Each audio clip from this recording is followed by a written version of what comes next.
Hello and welcome to episode 27 of my podcast. Today I am talking to Andy Cannon. Andy is a lifelong friend of mine. We have known each other for over 15 years. We have grew up together. We have seen each other at our best and we've seen each other at our worst. We've always been there for each other through everything. We played in bands together for many years. I was best man at Andy's wedding a couple of years ago. I've trained Andy and he done amazing there. And throughout Andy's whole life, he has had depression, which he told me he was willing to come on and talk about on the podcast and open up about that, and I hope that it would help others in a similar situation, and I can't thank him enough for doing that. I really hope that you guys enjoy the podcast and hopefully some people can get something out of it. What I will say is we had planned to go into some other things. Just like myself, Andy has had battles with alcohol in his life, and we had planned to kind of go into that in detail. However, when it came to it, Andy just kind of held back and didn't really open up in that sense, which is totally cool because I would never want anyone talking about anything that they weren't okay with opening up about and talking about. So that is not a problem. I just think that probably opening up so much about his mental health and his childhood and growing up and things, he just maybe wasn't in a place at that point to keep going further, which is totally fine. However, since we've done the podcast, we've spoke, and Andy wants to do a part 2 and get into that in kind of more detail, which is awesome. So yeah, we'll kind of maybe call this part 1, and if anyone gets anything from it, give me some feedback. That's always appreciated. And here it is, my chat with Andy. Andy Cannon, how are we doing? Good. How are you? All good, thanks. Just had a nice wee brunch with yourself. Yeah, a wee coffee. Even though you didn't eat anything. Aye, I just needed a coffee. What's been going on recently, man? Not seen you in a while. Just being well, what's the word? Like, I don't know. You tell me. Future father. Yes, that is true. Future dad. That is happening soon. When's that happening? End of September. Not far, man. That's exciting times. Exciting, but breaking it. Yeah, we'll talk about that later on. Yeah. So, we're on the podcast today to discuss various things, Various things. We've been planning it for a while, and we've finally got you locked down. That's it. And doing it. So, thanks so much for coming through and doing it, first of all. You're welcome. We'll start off,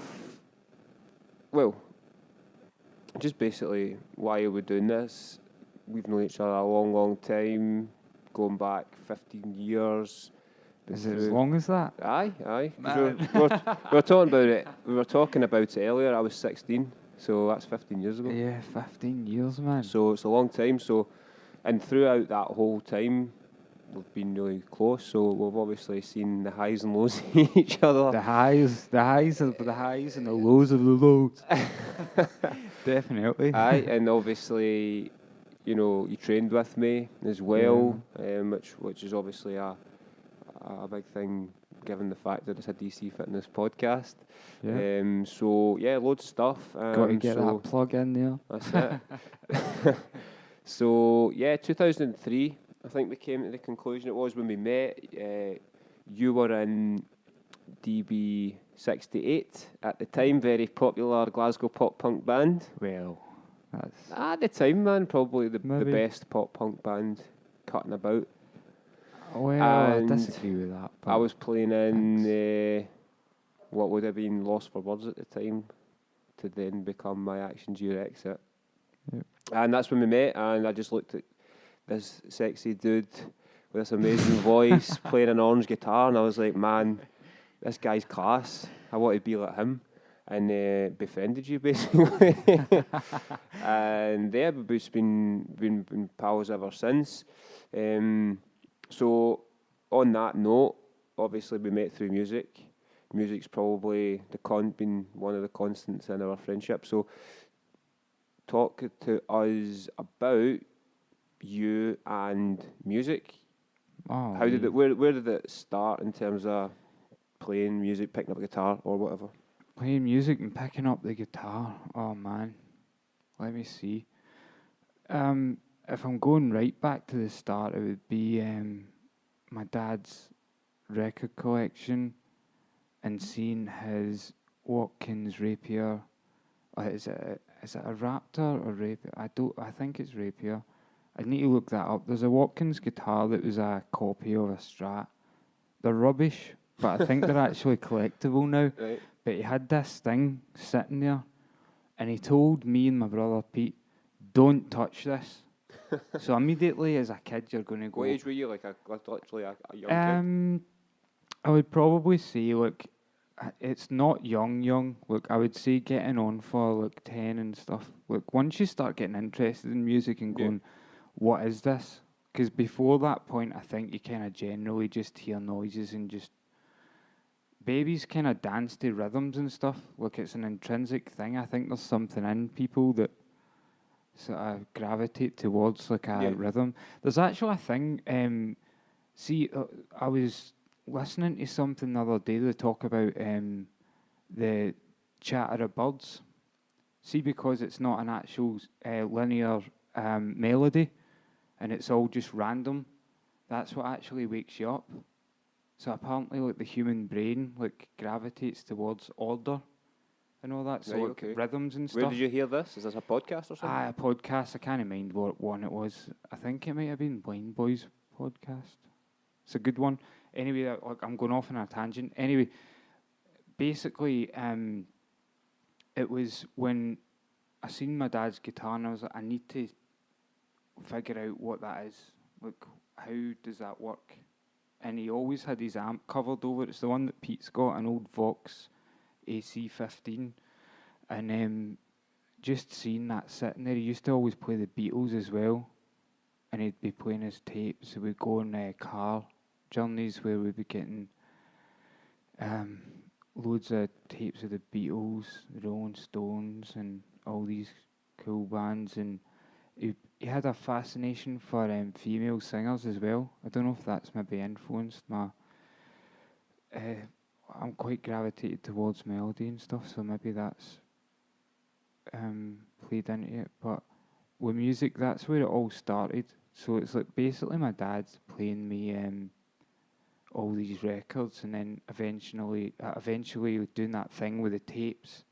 This is for all the old people, by the way, because most people don't know what tapes are. And Dr. Fox chatting through all your favourite tunes and all that. Do you know what I mean? Because you used to be like Dr. Fox, the guy in the radio. Aye, Dr. Fox, the guy in the radio. Because he used to always be like, he'd cut off your favourite bit of the chorus at the end and all that, and you'd be like, Jesus, give us a break, man. So you, at that point, knew you wanted to play the guitar? Because you saw your dad's guitar? No, that was just interest. That was, like, at that point, it was just interest, and I remember, like, showing my auntie that I could play a tune using, like, one finger, just going do-do-do-do-do-do-do-do-do-do. And she goes, aye, that's very good. Clearly thinking, that's pish, son. But she was just trying to encourage me, do you know what I mean? Can I swear on this, by the way? Aye, okay. Just in case there was some kind of thing. But basically, that was just the interest, and then that peaked probably around when I went to secondary school or high school, depending on. Mine was a secondary school. We weren't posh. So high school's the posh thing in Glasgow, isn't it? Or is it? I don't know. I don't know. maybe. Well, we used to see it that way. But maybe I'm wrong. I don't know. Anyway, that's besides the point. Once I went to probably around about 12ish, started listening to like. I remember Spin Doctors. This is really embarrassing, man. Spin Doctors was one of the big things, like Two Princes, and I was obsessed with that. And I thought I really want to play the drums because they had a big drum fill. That so I was like, aye, right, the drums would be good because I was too shy to be a front man. There's no way I was going to sing. And I was even too shy to play the guitar because by that point, I was quite an exuberant kid when I was younger. And then I got self-awareness and self-conscious at quite an early age. Don't know why that was. I think I just got more self-aware. I knew where I maybe misplay. I don't know what. Well, the funny thing is, obviously, people listening to this that don't know you, you actually did turn out to be a front man and a guitar player. So yeah, well, it ended up that's more through yearning to be like the people that I seen that inspired me. Like I would see people and go, I'd love to be like that. Kurt I Cobain. bet you. Kurt Cobain was one of the main ones. That's what I was going to get to. Like when I heard that, like I ended up buying. They used to have like Britannia tapes where you could just buy a whole bundle of tapes in a bulk. So you get like 5 tapes. This is when my dad went mental at me. Bought 5 tapes, but you would get them on a deal. But you'd have to it was a whole subscription thing. So you'd have to subscribe to that. So that was you for months having to pay. But I didn't realise that. I just thought free tapes. You get 5 free. So I put that in, and my dad went mental. And I think I got like. Do you know what? This is how, like, record shopping when you were a kid, that's how it used to be, because you didn't have the internet and stuff, so you just go, does the record cover look cool? That looks cool. And I seen the neutral cover, and I went, that looks amazing. And I went through a few albums. There was, like, In Excess, which is, don't know, is that embarrassing? It's probably a good album. I'd need to go back and listen to it to know if it was. But I went through all that, and I got a neutral, and for some reason it struck a chord, and that's one of their heaviest albums. And it's without a word of a lie, I think it just came at the right time because I was looking for something like that. I didn't know it at the time, but I was looking for something, that whole teenage angst thing, and that just hit right on the mark. And once I heard that, I researched more. I didn't know he was dead at the time. My brother had to tell me. After the fact, he goes, you know he's dead?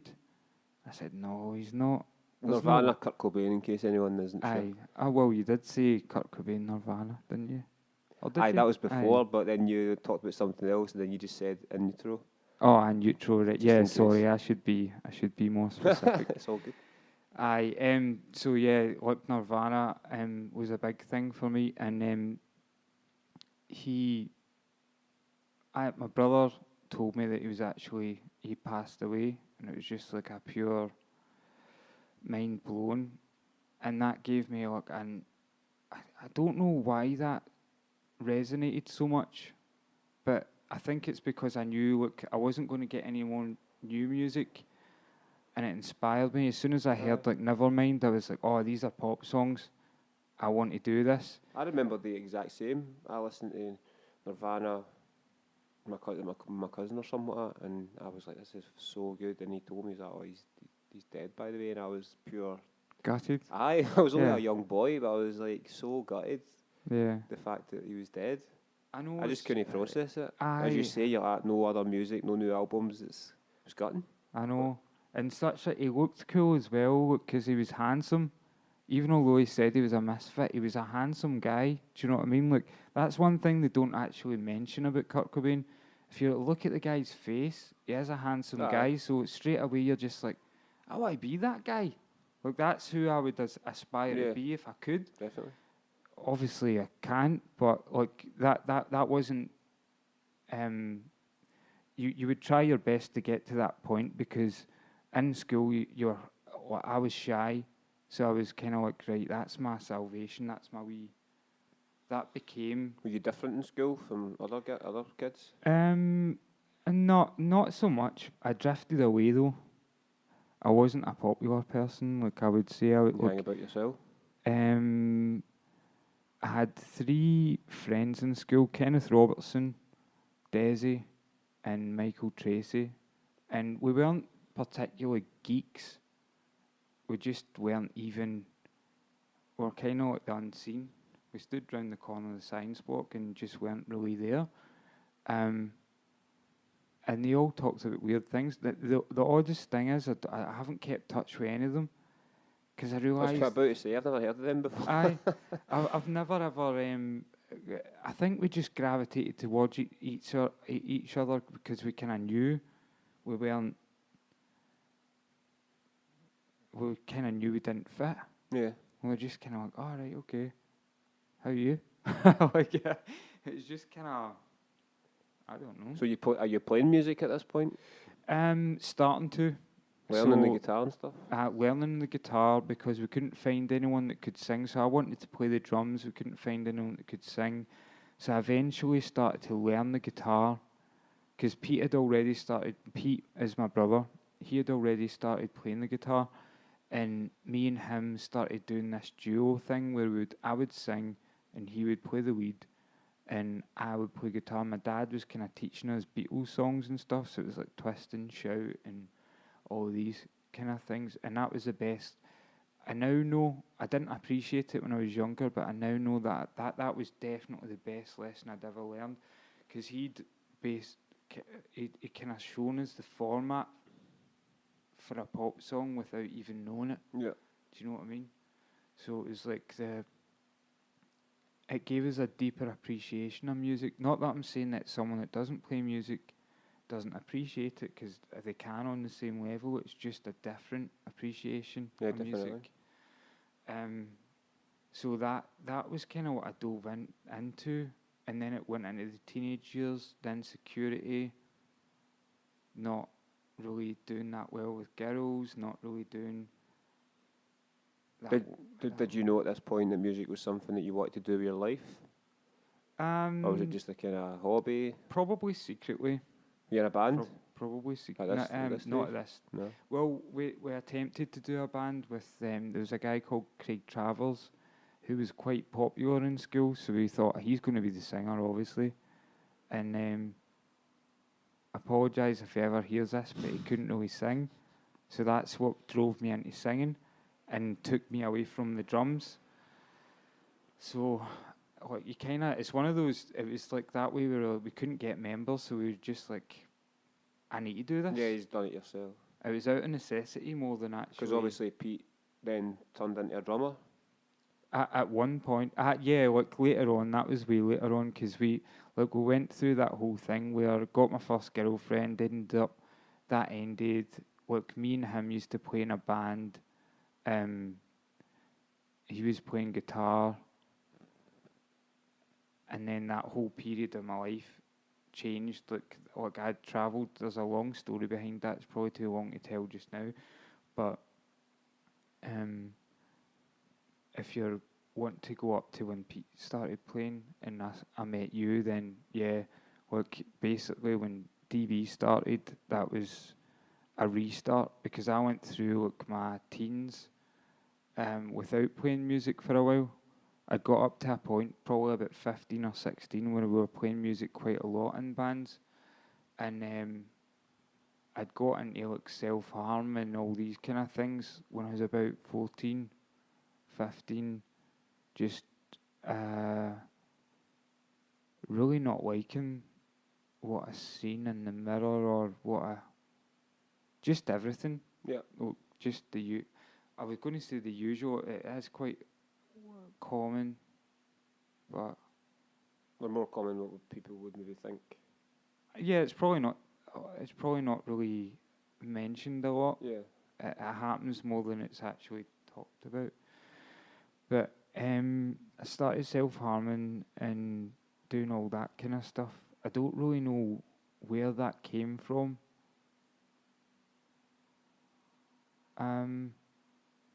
That's probably going back further, really. Yeah. Aye, because should I talk about that? I don't know.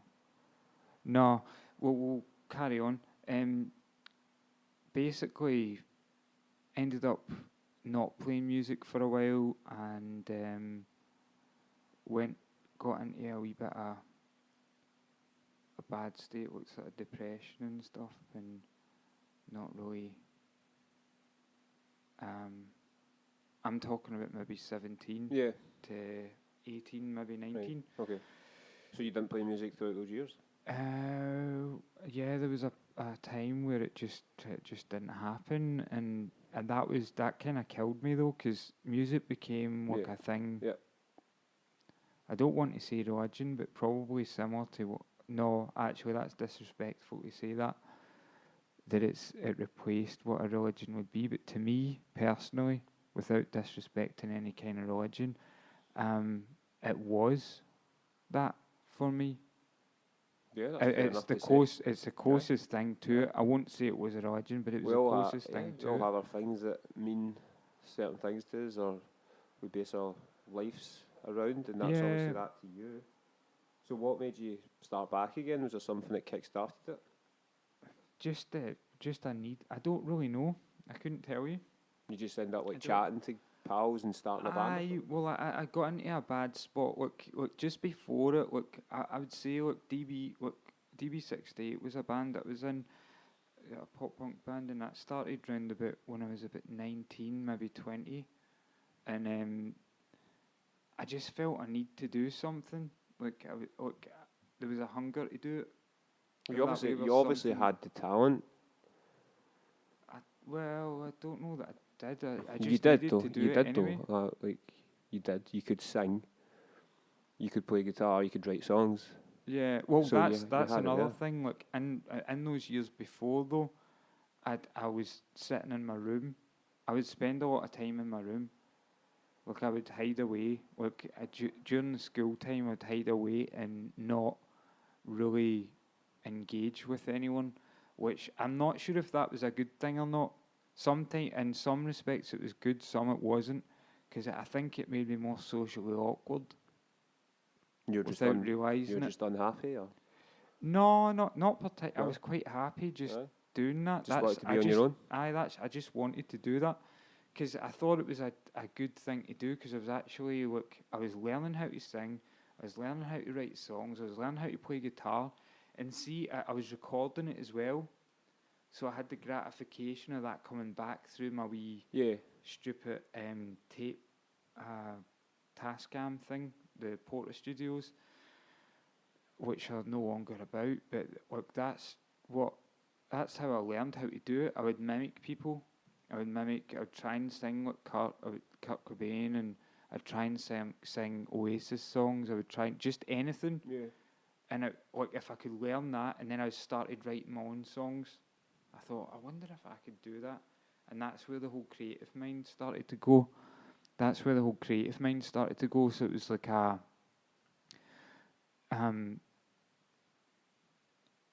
think there was a yearning to express myself, but I just didn't know how. I couldn't do it socially. That was a known. That wasn't even in my skill set at the time. I could probably have learned it. I just didn't know how, and the only other way I knew how was doing that. So that's what I mean by it wasn't quite a religion. It was just a way of life, sort of thing. Definitely, man. So did that, when you were saying you were self-harming and stuff when you were younger, was music something that helped you with that, or was it unrelated, or was it linked? I don't know that it was linked. I would say later in life it might have been linked. I don't know. I'm not really sure. I don't know. It used to be cutting and stuff, and I don't know if it was maybe seeing. I remember.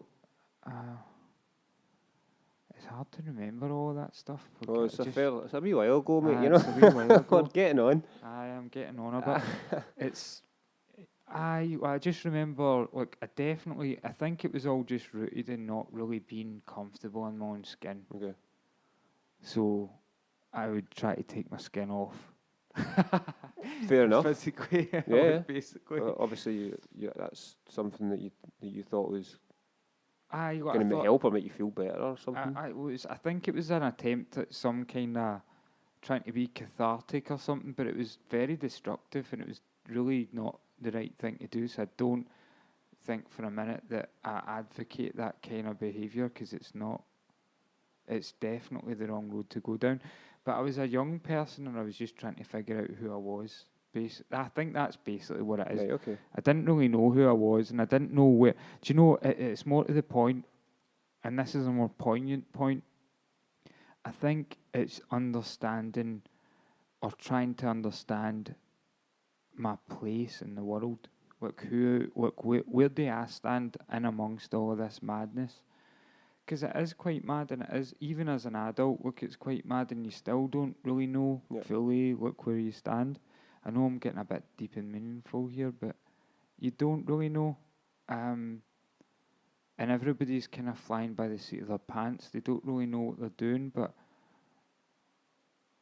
you're sort of trying your best. And I think that was, like, as a teenager, coming to grips with that was a bit too much. So that was the reaction to it. Okay. Do you know what I mean? Yeah, sure. So fast forward to DB, because as I said, that's how we met. If you didn't start playing that band, we wouldn't have been pals. Exactly, man. Yeah. So, like, playing at that age, obviously you were a few years older than me, but it's still very similar. Wasn't that far apart. Me personally, that was at that point in my life. That was playing in a band in front of people, doing the things that our heroes were doing. Yeah. Was the thing that made me feel alive at that point in my life, the thing that made me happy, the thing that... So what made you, if you don't mind me asking, what made you want to, sing? I've never actually asked you this. What made you want, what was the thing? The thing is, man, like, I done okay in school up until I got into music properly, picked up a guitar and joined a band. So what kind of age? Like teenage or? 14, 15 when I started listening to Blink. Right. Bought a guitar. Fig was my next door neighbour. He played the drums. We started jamming, and from that point on, I just wanted to be in a band. That was it. I fucking down tools in school. I stopped trying. Applying yourself. Didn't study because I just played music. I kind of did the same. We went to the studio instead of studying. We went and jammed. I went back to school in 5th year, but I shouldn't have, because that's when I started drinking and stuff. But so school was just something that I went to because I had to, but I never tried and I never applied myself, because all I was thinking was band, make it in a band. Be the big star, be the rock star. And I left school to basically pursue that, I think, because my job at the time was pushing trolleys. I knew that wasn't going to be my career. And I just thought my whole life was just music and playing gigs and trying to make it and to get signed and stuff. Looking back, it was probably a bit deluded, but in that moment, that's all I wanted. But it's like what fitness is to me now. It's a thing that keeps, makes me feel alive. It kept me going and kept me. It was a goal. It was a dream that I had, and looking back to those times when we were playing gigs and stuff, it was like some of the funnest times of my life. But as I was asking you if it was the same for you, like playing live and trying to make it in a band, like it kind of. Well, it was a good dream to have. Yeah. And it gave us experiences in life that we would never have had, obviously, otherwise, in terms of like the gigs that we played and the places that we played and the people that we met. So many of my friends that I still speak to these days, people, how do you know him? Just through playing in bands when I'm younger. Yeah. Like it's so many people. It's probably the majority of my friends. That's how I know them all. It was just an amazing thing to do. It's an odd place to be in as well when you think about it, because you've got so many. I don't know. You wouldn't call them close friends, but you'd go out for a drink. Oh well, obviously you don't drink anymore. But like if you Or were to back go, previously, aye, aye, well, aye. aye, like you would go out with for a drink with That's them. what we Or, done. yeah, Me and you. aye, Yeah. aye. Look, it was just like it kind of grew into like a real friendship after that though. Yeah. But it's an odd spot to be in, isn't it? Look, just to you sort of drift around and you meet so many people through that. It was a good thing because it became something that you could hold on to. Yeah. And if you did feel rubbish, look, you were like, at least I've got this. How exciting It's though at the music. time, thinking about playing a gig, supporting a big band like that Oh, you that knew. was the like, Like, see, for me You as a can't, kid, like the like, that was the happiness, pinnacle. the happiness that Aye. gave, and then the buzz of being on stage in front of a big crowd at such a young age, or the after party afterwards, partying with your friends and like. Oh, it was amazing. Like It was just having amazing. fun and like so many like just daft banter and stuff. Like it is great. It was quite obviously. We were obviously going to talk about alcohol on this podcast, which kind of I was going to say there. It was almost dangerous for me anyway because I was so into drinking and drinking so much Yeah. that I was in that environment of partying so much. Obviously, it was dangerous in a way that because I was like trying to be in a band and trying to fucking like you see your idols fucking. That's just what they Yeah. do. They tour and they get pissed, and it was like play a gig, have a party for days on end, and it was like Aye. we did lead us. It did become as much fun as it was for me and who I was at that point in my life. It was probably, I don't know if it was such a good thing because the lifestyle I was living or trying to live as well, if that makes sense. Aye. No, I can understand that and I can relate to that as well because it's a dangerous one because you are around all of that and it's one of those things people don't see what goes on behind closed doors so much and it can develop behind closed doors Aye, of course. more than most people know. And that environment, it does kind of, it sort of germinates that kind of drinking culture. I suppose coming from Scotland, I don't know if that's maybe. Well, they always say the Scots are drinkers. I don't know if I believe that so much. I think it's definitely true, man. You think so? Especially through travelling more since I've been older and going to like other places in Europe and stuff. It's What, their definitely relationship with alcohol? aye.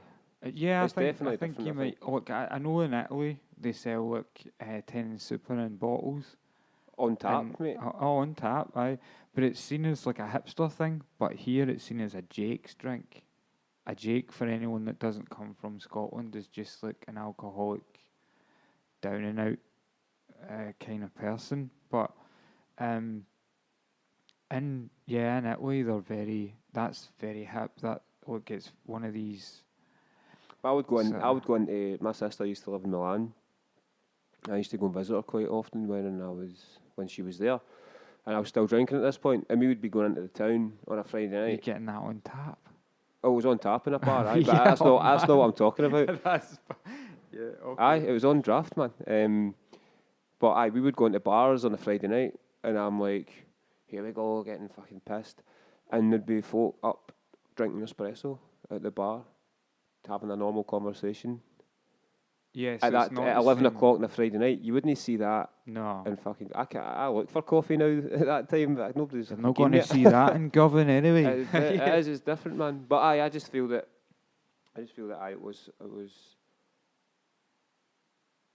It was amazing, but it also was quite destructive as well. Yeah, there's a flip side to that. The party doesn't go on forever. No, definitely, I would say so. And I've had my issues with alcohol abuse, and I mean I say that, and it sounds quite brutal, but nothing's ever came a cropper with it. But it's the point is, it definitely is abuse at the end of the day. If you Yeah. if it's to your detriment in any way, then I suppose it is. Yeah, of course. Look, it's So, just sticking on the music front, because obviously that's still quite an early part of your life, man, like DB, and those years where we met and stuff, as I said, it was a long time ago. And then, you guys probably were at a point where you were getting, you were popular in the Glasgow scene. You've got a lot of good supports with like American bands coming over. You had a deal with like some Japanese company or something like that, and there was chat about going over there and all that, and you had music videos.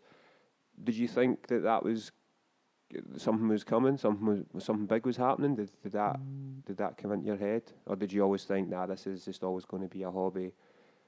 It's never going to pay the bills, or did you at one point think that it was going to take off? There was a couple of times with my band where I thought this could be taken off, and I got so excited to a point where obviously it never happened, and it just leaves you feeling quite empty. I never quite got there. Like, I was always quite cynical that way, though. Like, that's probably like my cynicism got in the way of the excitement of all of that. Like, I would always look at it and go, yeah, it looks like it might, but I'd hold back. I was the opposite. I'd just get too excited, and then did you? I'd just be left feeling depressed when it never actually. That's a heartbreak. That's a bit of a heartbreaker. It's probably. I guess like that's what I was trying to avoid. Aye, well that's it. Like, aye. Yeah, look, I think maybe secretly, if I think back deep down, like I kind of I always knew there was something there, but I didn't know if it was good enough. What was it? What was your highlight of DB68? Listening back when I was older, right, and realising that I didn't actually appreciate. You've always been one of those guys, though. The songs are still good. You've always been one of those guys that no matter how much you tell you that your work is amazing, you'll never accept it. Nah, that's not in it. Look, you always just go nuts. But that's what it's a driver as well, though. See, when I say no, look, I mean that does see imperfections and all these kind of things. Like that drives me. That look, if I think something's imperfect, I'll be like, it could always be better. I could always learn more. I could always do this. So that's a driver. So it's motivational. Can be a good thing, but also sometimes you need to take a pat in the back as well. I was going to say there is a flip side to that. Whereas you can almost drive yourself. It was very frustrating as your friend sometimes, man, and still is. When I was coaching you and stuff like that, never been able to, always been that more on the negative side of things, rather than looking at what you're doing well. Because me and my band, and you being your band, I was always looking up to you and telling you how amazing your band was, your singing was, your songwriting and all that. And you just never accepting it was quite annoying. Oh, was it? It was just more. Thanks, man. It was just more like, I don't know, man. Like, it was just frustrating to see you not accept like the praises, I guess. Yeah, I've always had an issue with that. Yeah. Yeah, I think it's just because I wasn't really given that in general. Like, it wasn't a thing. I think I was brought up just in a way. I'm not by all means, like, my mother and father are great, and this is not anything. It was just the way you're brought up. Like, you just get on with it, and like, if someone, it's a kind of staunch thing. It's a weird thing. Like, you you kind of don't. It's not as if we were told this. It was just like a given. Like, it's actually, there's loads of things coming in my head now, and it's all centered around that. Like, you might not want me to speak about this on the podcast, but like, the amount of times where you used to say how you looked shite, appearance-wise.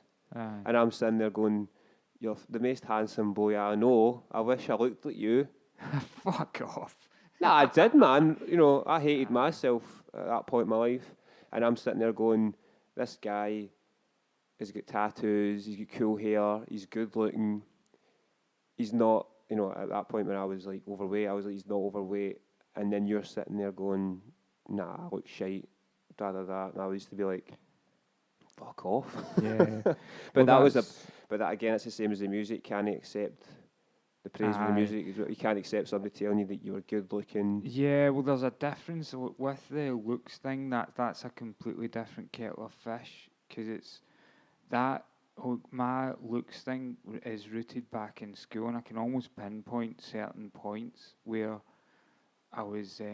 I wasn't bullied in school or anything, but there's certain things people said. I had quite a thin skin in school. Like I didn't really. Like, I wasn't very thick skinned, so anything anyone said, I don't know if it was maybe hormones or hormoning, but it was any time like anyone said anything, it was always cut right through, and it kind of stuck. Do you know what I mean? Well, not those particular comments, but it stuck in the psyche for a while, and I just didn't, and it still sticks a wee bit to this day, where I can't. Well, I don't know. Does anyone look in the mirror and think they look alright? I would say so. Do they? You know, not to sound like a dick, but obviously when I've came from a place of hating myself, to a place where I've worked really hard to. Aye, well, you look smashing though. Aye, but when I used to like be embarrassed to go out in the street or not, I couldn't wear clothes I wanted and stuff because of how I felt about myself. To a point where I've worked really hard to be in a position where I'm happier with myself. You know, I'm not saying I look in the mirror and tell myself I'm great, but I'm basically accept myself. It's acceptance. And I'm confident now, whereas I think just wasn't before. But I've went through a whole fucking you went whole through a transformation journey to get me to that point. Yeah, I think that's the main thing. It's the acceptance of it. Like, and I don't know that I've really reached the point, or as a younger man, I hadn't reached any point of acceptance of myself as a Which was crazy to me at the time, you know. Yeah, but then again, that's easy for me to say. I know you and your own skin is different. Obviously. Aye, that's it. And there's a lot going on in people's heads that you don't see. Of course, I understand. And that's one thing that I think is very important, because I'll always treat people with some kind of compassion, because you don't know where they're coming from, and sometimes some of the things they say or do, they might come off as really off, but really you're maybe not seeing it from their point of view. Yeah. And I think I've been guilty of doing that as well myself, and coming off, like, especially with alcohol and stuff, and I've came across as an absolute idiot. But it's usually because there's been something working, which is it's a feeling in myself. I'll admit that openly, and I would always admit that openly. But I think people in general aren't that understanding of especially now, I would say, with social media and stuff. Everyone's quite me a bit. So I always try to make a conscious effort to just look around, and if you see someone that do you know what I mean? Like, if it's a friend or whoever, you always try and just be kind of aware. You don't want to pry or anything, but just be kind of aware if they look like they might need. Because people that need help don't always ask for it. Of course. Do you know what I mean? Of course. Especially mental health and stuff. Mm-hmm. You don't always say it out loud. Yeah. It's not an easy thing to talk about either. Of course, but we will talk about it today. Yeah. Not right now though, because we've not even talked about the fact that DB68 stopped. Our guitarist at the time left, and it was a perfect opportunity to finally play in the same band. And we ended up playing the band together, which for me, as I say, looking up to you as a musician or a songwriter, to then have you in my band was cool. I don't really know why you did, but thanks exactly. Anyway. That's what I was talking about before, but I did. Aye. Fair enough. But it was DB stopped. How did you feel at that point? Was it just the right time for it to end? I remember crying about it because we all had a meeting, and I think it was the right. In hindsight, it was the right time for that to stop. There was a lot of things happening in my life at the time because I remember my relationship at the time was kind of breaking down. Like, I didn't really know at the time, but a few months after, well, it wasn't a few months after, I think it was a year later, that all came apart. But I think there was like that whole period was just where it was just one of those I always refer to them as transition periods where your life just changes, man. Like it has to. Time's ticking, and you've just got to kind of roll with it. Yeah, totally, man.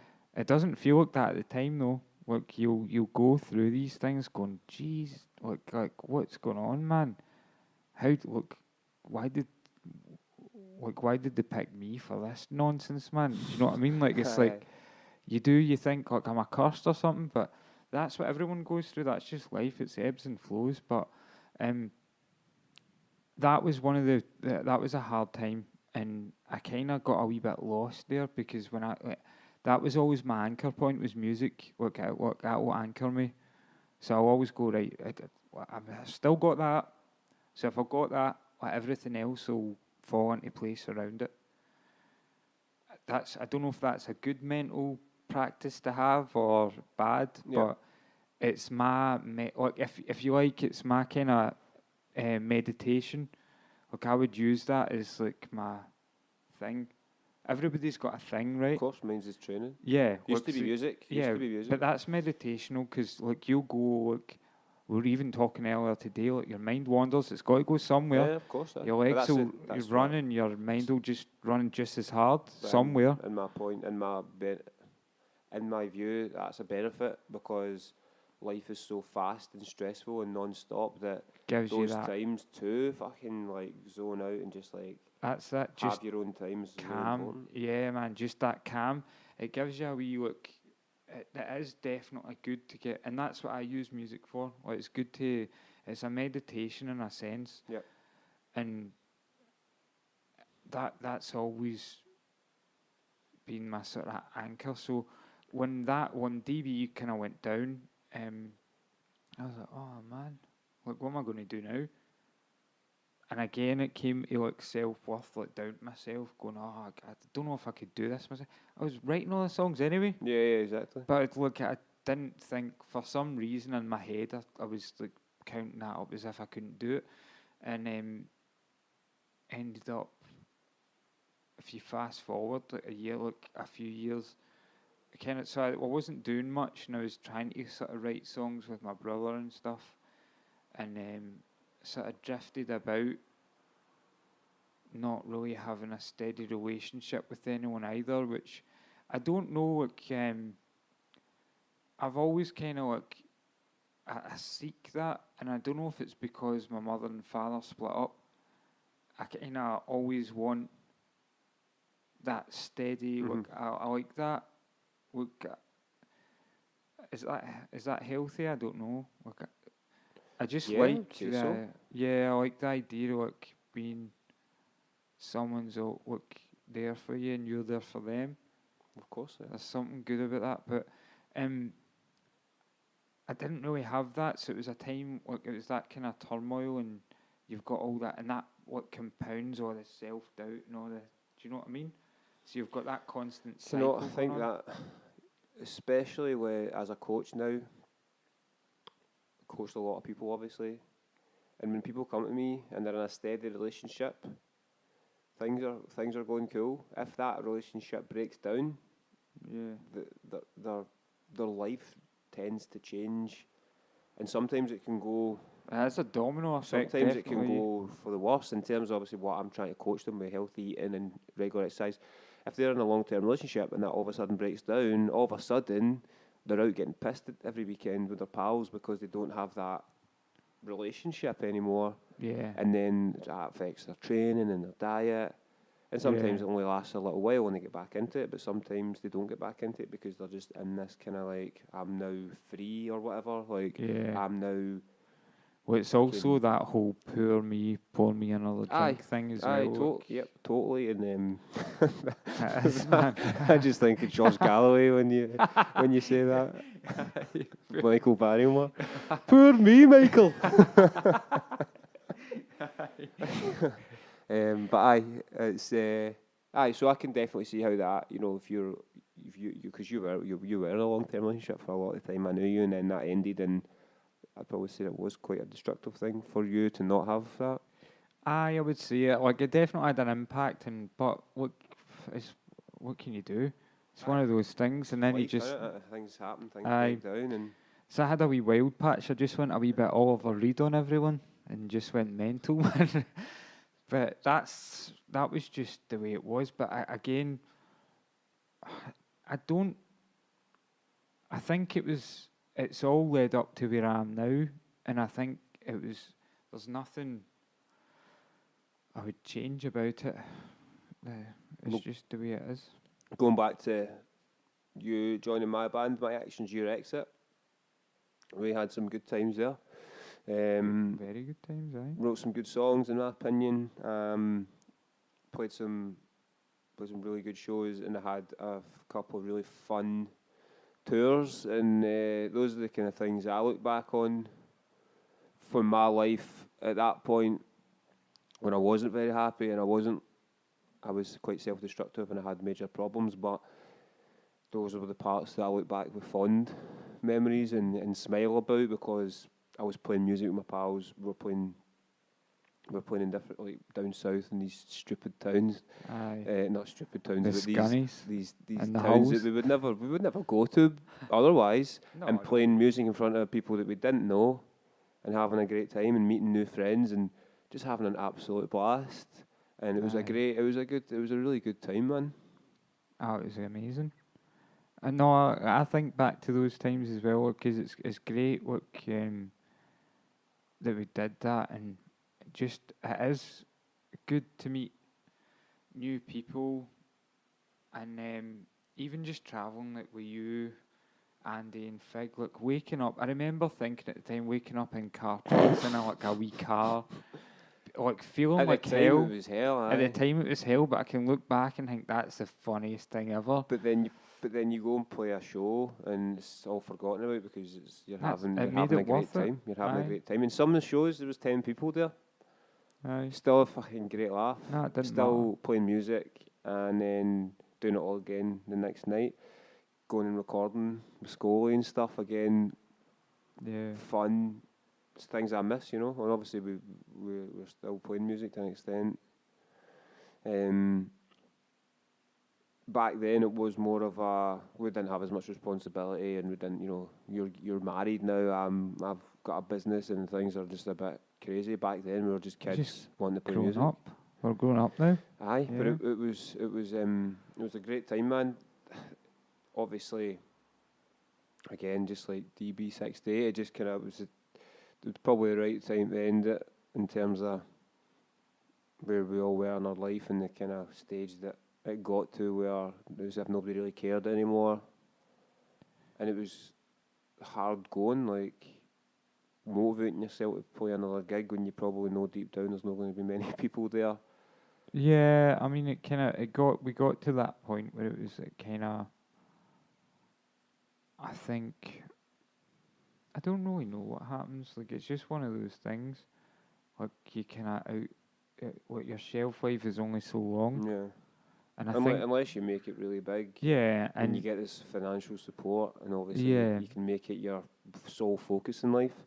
When it's not like that, and there'll be so many people listening to this that are friends of ours, so they'll listen, who have been in, most of them have been in bands. That's how, as we talked about, we know them all. They've all been in the same situation.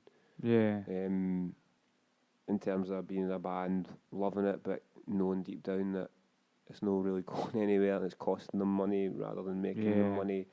And I mean, don't get me wrong. My whole musical, as far as like musical career goes, like it's cost me more money than it's made me. I mean, no doubt about that. But I do I would pay let me should probably phrase that better. I was going to say I'd pay. Like, I wouldn't actually pay, but I kind of have inadvertently. Like, I've paid more than I've like got back. Yeah. If that, do you know what I mean by that? We'll think about even some of the recent gigs that we've played. We've probably spent more money getting taxis to getting our gear to the place than actually getting to play the show. And I'm just talking about financial. I've paid more than I've got back, but the whole experience of music and the whole reason I started playing music, I don't care.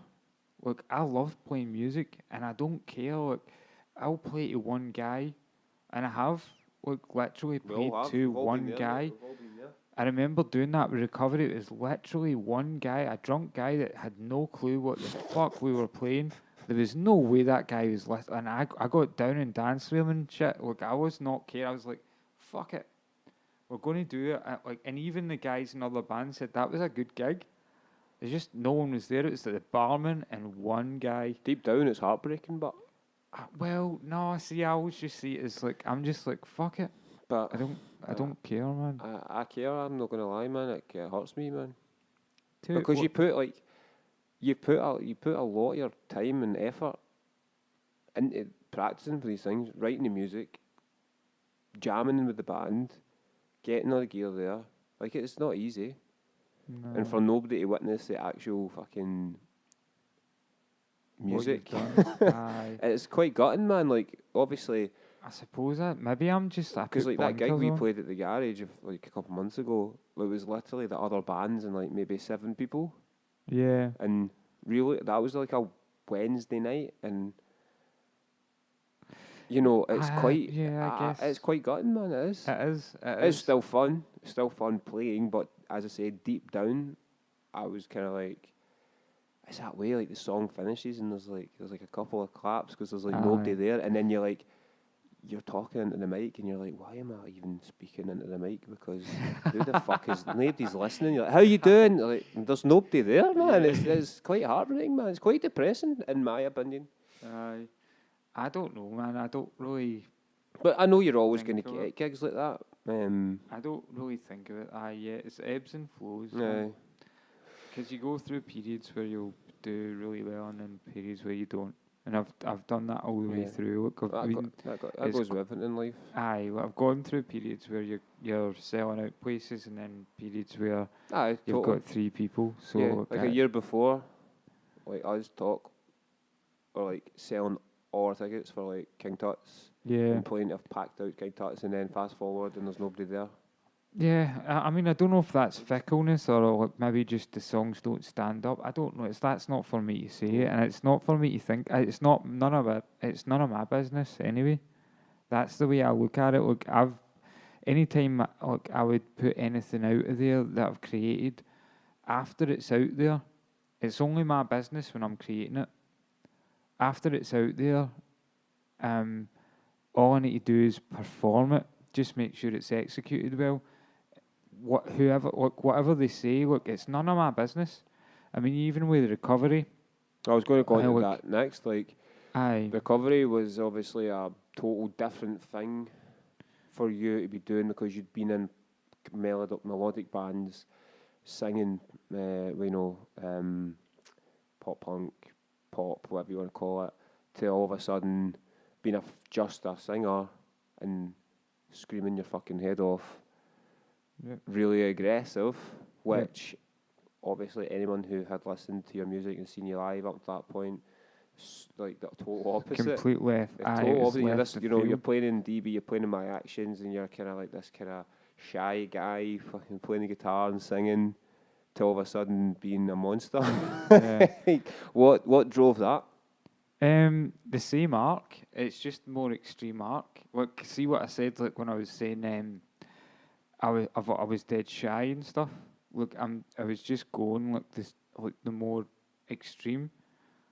If I know it seems like it wouldn't be the logical next step, but if you think about it from an emotional standpoint, it was. Because you're going because I was diving into crowds and I was being very confrontational. So you're going like the furthest out from your own personality. You need balls to do that, man. Like, I don't know if I'd be able to do that. Aye, there But is. then I'm not also, sure what it is. what was the difference between playing it sober and playing it drunk? I think most of the recovery gigs are probably drunk. Definitely. Because you needed that fucking Dutch courage. Well, I needed to get into a mindset where I was like, this is mischief. Yeah. Like, I need to get into that mindset. And it's quite hard to do that in a sober mind. I did it a couple of times sober, but it didn't quite hit the same. But which is an unhealthy thing. You don't want to be you don't want to be in a band where, especially called The Recovery, when you're clearly not recovering anything. Like I mean, a lot of the songs were written. What I was saying in the songs, like if you could hear them or hear what I was saying, it was positive mostly, and a lot of it was quite. It was angry at a point, but not. It probably came across angrier than it actually was. Mm-hmm. Do you know what I mean? Like Yeah. it wasn't. But see, at that point in time, that was at a time where it was just after. I think my actions were still going, but it was also Kind of still going, aye. it was also in amongst that time of turmoil Yeah. where I didn't have a solid base. Yeah. So I was kind of scrambling for things. And by solid base, by the way, I don't mean that a relationship is a solid base, because it isn't. And I don't think you should invest yourself in another person, because that's all. What I mean by that is you shouldn't hold your self-worth in another person or another person's opinion. I think that's the wrong way to go. But at that time, that's what I thought I needed. I was wrong, but that's what I thought I needed. Yep. I realise now that that's a completely different thing. But I also notice like that with other people a lot of the time. Going into a relationship for a certain reason or whatever, or gravitating towards a certain person isn't necessarily the right thing to do, because you're not really you're giving up yourself to that relationship rather than actually being part of the relationship. Do you know what I mean? So you're almost wanting that to be your family, your mother figure, your father figure, all that that Freudian nonsense. Yeah. People do that, they kind of do that, and I was kind of doing that, and then I realised at round about, I think it was actually the first recovery gig, I met Heather, and that's where the turn. There was a turn happened, especially after that first gig, because that was one of those ones where there was everybody was there. And it went well, and I was like, all right, okay, I can do this. So that was what I felt validated for a minute. But also, I found Heather, and I realised I don't need anything from you, but I want you there. Yeah. Do you know what I mean? Yeah. I didn't have that. It was just serenity, and I was like, you're great. And I could appreciate the person rather than the anxiety of, oh, I need this. Do you know what I mean? A lot of people have got anxiety around relationships, and is usually rooted in maybe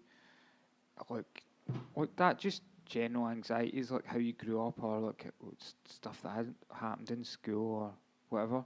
Do you know what I mean? That was the first time I never actually needed that as. The relationship wasn't my emotional home as such. It was just someone that when I first met her, I wouldn't say loved, but because you can't just love someone straight away. I don't believe in that. Yeah. I can see extremely drawn to someone, and there's all fireworks and of course, and the music, but. Yeah, I think it's what I'm trying to say is it's definitely I think it coincided with me finding a centered point in my life. If you know what I mean, I kind of almost half accepted who I was. I wouldn't say I've fully accepted because I'm still struggling with that. But I think acceptance of yourself is very, very important.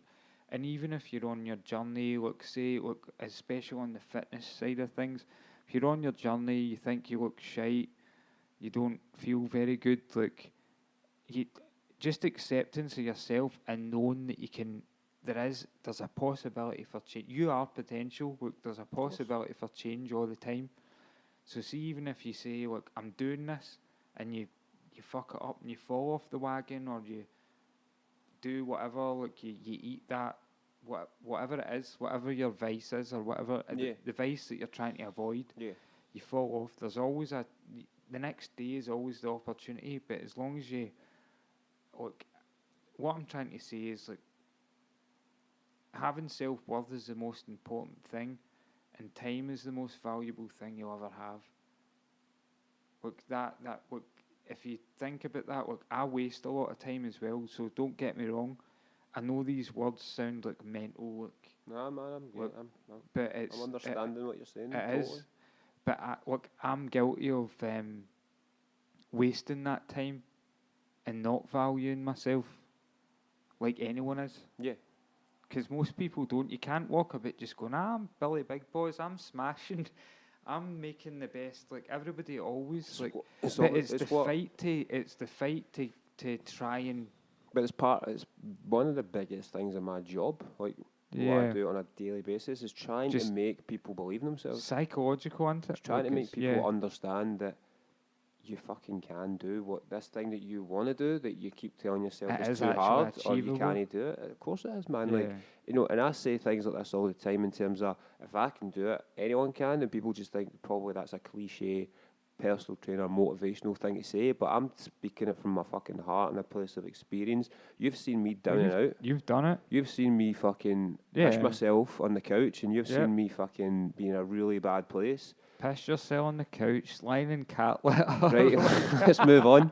But you've seen me. Did you ever look at me in that position and think, Christ, he's going to be a really good personal trainer and motivate people to change their lives one day? Probably not. Let's be honest. Never really. So I'm sitting there telling people, if I can go from a bit of a fucking mess to someone who is in control of their diet and their training and is happier and more confident, anyone can. It's true, man. Like, it is really true. But as you said it, man, everyone has potential. Everyone has insane potential. It's just that not everyone believes in themselves, B, is willing to put in the work needed to do whatever it is they want to do. Yeah. You know what I mean? People say they want to do things, but they don't actually put the work in to get there. They want the end result. It's like the transformation. People want the end result. Yeah. But they don't want to fucking sacrifice drinking. They don't want to sacrifice junk food. They don't want to sacrifice fucking nights out and stuff like that. You can't fucking just say you want something and then never do any of the actions towards getting there. I mean, it is true. Like, anything good kind of involves some kind of pain. Yeah. Really. Which sounds grim, but I don't mean it in a grim way. Like, it does definitely. You've always got some kind of struggle to get there. But do you know, look, there's a psychological thing. Who was it who said that again? Look, I forget where I heard it, but it was basically they were talking about how people will work towards goals, get them, and then immediately become really depressed. In fact, it was in Joe Rogan's podcast, I think, but immediately they become depressed because they've got the goal and then they go, what do I do now? You always need another goal. Aye. So you need that. It's about the journey. Of course, like fitness. It's about the journey. It's always go back to fitness because it's what I do now. Well, it's the same thing. There's a parallel with everything in your life. But fitness is a journey that shouldn't ever end, because, like, if someone comes to me and says, I want this body, or I want this fitness... Yeah, you can't just get there and stop. I'm always going to be honest with them and say, right, okay, this is going to be really hard to get there, but when you get there, it's never going to end. Aye. You can't create this healthy, fit, strong physique and then just stop doing the things that it took you to get there. Yeah. Okay, it's easier to maintain a physique than it is to get that physique, because maintaining is a lot easier than dieting and constantly kind of watch everything you eat and stuff like that. That is true. But you still need to go to the gym and train. You Yeah. still need to eat well most of the time. You still need to say no to things quite a lot. So it is kind of never ending, and that's why I'm always got like these goals, because if I don't have a goal like a triathlon, a half Ironman, an Ironman, I can understand up that. in my strength, if Aye. I don't have those goals, I could potentially lose the will to train every day or eat well and slip Yeah, back into an unhealthy lifestyle. yeah, once you've got that momentum going, you need to kind of keep the ball rolling, Yeah, sort yeah, of of thing. course. And it doesn't have to be big, crazy things like an Ironman. It could just literally be add a pound of muscle on in the next 6 months. Yeah, You know, something like that. But yeah, as you say, like sometimes you get to that goal, and if you don't have that next thing to aim for, yeah, it could potentially slip back into old ways. I've seen it lots, man, where people yeah, lose weight and then they put it back on. If you think about like Slimming World and Weight Watchers and stuff like that, people will have a goal weight to lose for before a wedding or before a holiday. yeah. And because that's the kind of quick, extreme diet they go on, they get that goal weight, they And have it the just piles holiday, back and on, they're man. just back to putting weight on again. And it's a never-ending cycle of being happy, being unhappy, losing weight, putting on weight. You know, that's Yeah. why those things are really, those extreme diets or those kind of They're not short-term sustainable. goals Like, are they're not not. sustainable. It's not the way it should be done. I understand why people do it, but it needs to be more of as you say, a sustainable change that can actually be carried on. You know what I mean? Like we'll talk about you training with me in that in a bit, but you know, you haven't trained with me in a wee while now, but Yeah, at least you're telling me earlier when we were having a coffee, you still go back to tracking your food when you feel you're getting a bit out of control, or you've been doing some running and you've been doing some exercises in the house. And me looking at you right now, yeah. you don't look different to Yeah. what you were. Don't know. Yeah, in terms of like you definitely don't look unhealthy or ill or anything like that, which is good. Look, So, I would say I always stay within. There's a wee margin that I stay within. and that's mean, the thing. my clothes sizes haven't changed since Yeah. I've been like. Because the thing is, 20. what I hopefully done with you is, instead of just giving you a meal plan, I helped you learn about calories and food and protein No, and sources. definitely. So you, even though I've not been up your ass coaching you and making sure you're doing it, you have that knowledge. So when Well, I've always got that in the back of my mind now. so do like you when know the what I mean? time comes where you feel like your diet's really slipping off, you can pull it back in and go, right, I need Yeah. to get back to eating my fish That's and eating my veggies and eating X amount of calories and not ripping the piss, essentially. Aye, basically. Um, Look, that's one thing I would say about the whole fitness thing is the diet is most people don't even fully look. I think that's the education in it. yeah, The yeah, diet is definitely key. it needs to be educated rather than blindly following Aye. a set plan, because like nobody can sustain eating the same things the rest of their life day in day out. No, And also, if you're just blindly following something, you won't learn. no, exactly. You need someone to show you the ropes, basically. You need educated. Yeah. But anyway, yeah, I think that's really music wise. We're pretty much went through the whole lifespan. Didn't we? I kind of run Apart like from obviously when, you know, I stopped playing music when my actions stopped, which would have been about 2010. Yeah, about 2010. that was when your training No, kicked that was in. 2013, man. Oh, was it? Yeah, Oh, so why like, did I always think it was 2010? so I stopped playing my actions. I was still drinking. I never done anything, and then I stopped drinking, started the whole training thing, got myself together, decided that I actually wanted to play music again. You were writing songs with Pete, and yeah, you just asked me to be in the band, and we started writing and playing again. Yeah, it was a natural progression. That was anyway. 2000. That was, I think, 2014. So that's 4 years ago, man. Pretty Jeez. crazy. And then yeah, we got the drummer, and we started playing shows again, and that was amazing for me, because I went. That would have been 4 years not playing a Yeah. show, not jamming in a studio, to all of a sudden playing again, being sober, so actually I being appreciate fully it. committed Yeah. to actually playing properly, putting everything into it, and actually appreciating what's happening in the moment rather than just being on stage pissed and fucking. Don't get me wrong, I still had fucking lots of fun doing that, but it was just different. I Yeah. was so much more nervous. Like that first gig at Tuts, where it was pretty much a sellout, and I was stone cold sober. I'd not played a gig in 5 years. I was absolutely shitting my pants. I'm not gonna lie. I was so nervous, man. I remember that one as well because I went on, and it was one of the first times I'd gone on and not actually been steaming as well, because I'd been playing with the recovery steaming all the time, and more for, by the way, like the whole recovery thing was just a Dutch courage thing, I suppose, but it grew into like a habit of things, and I was like, right, I'm not doing that.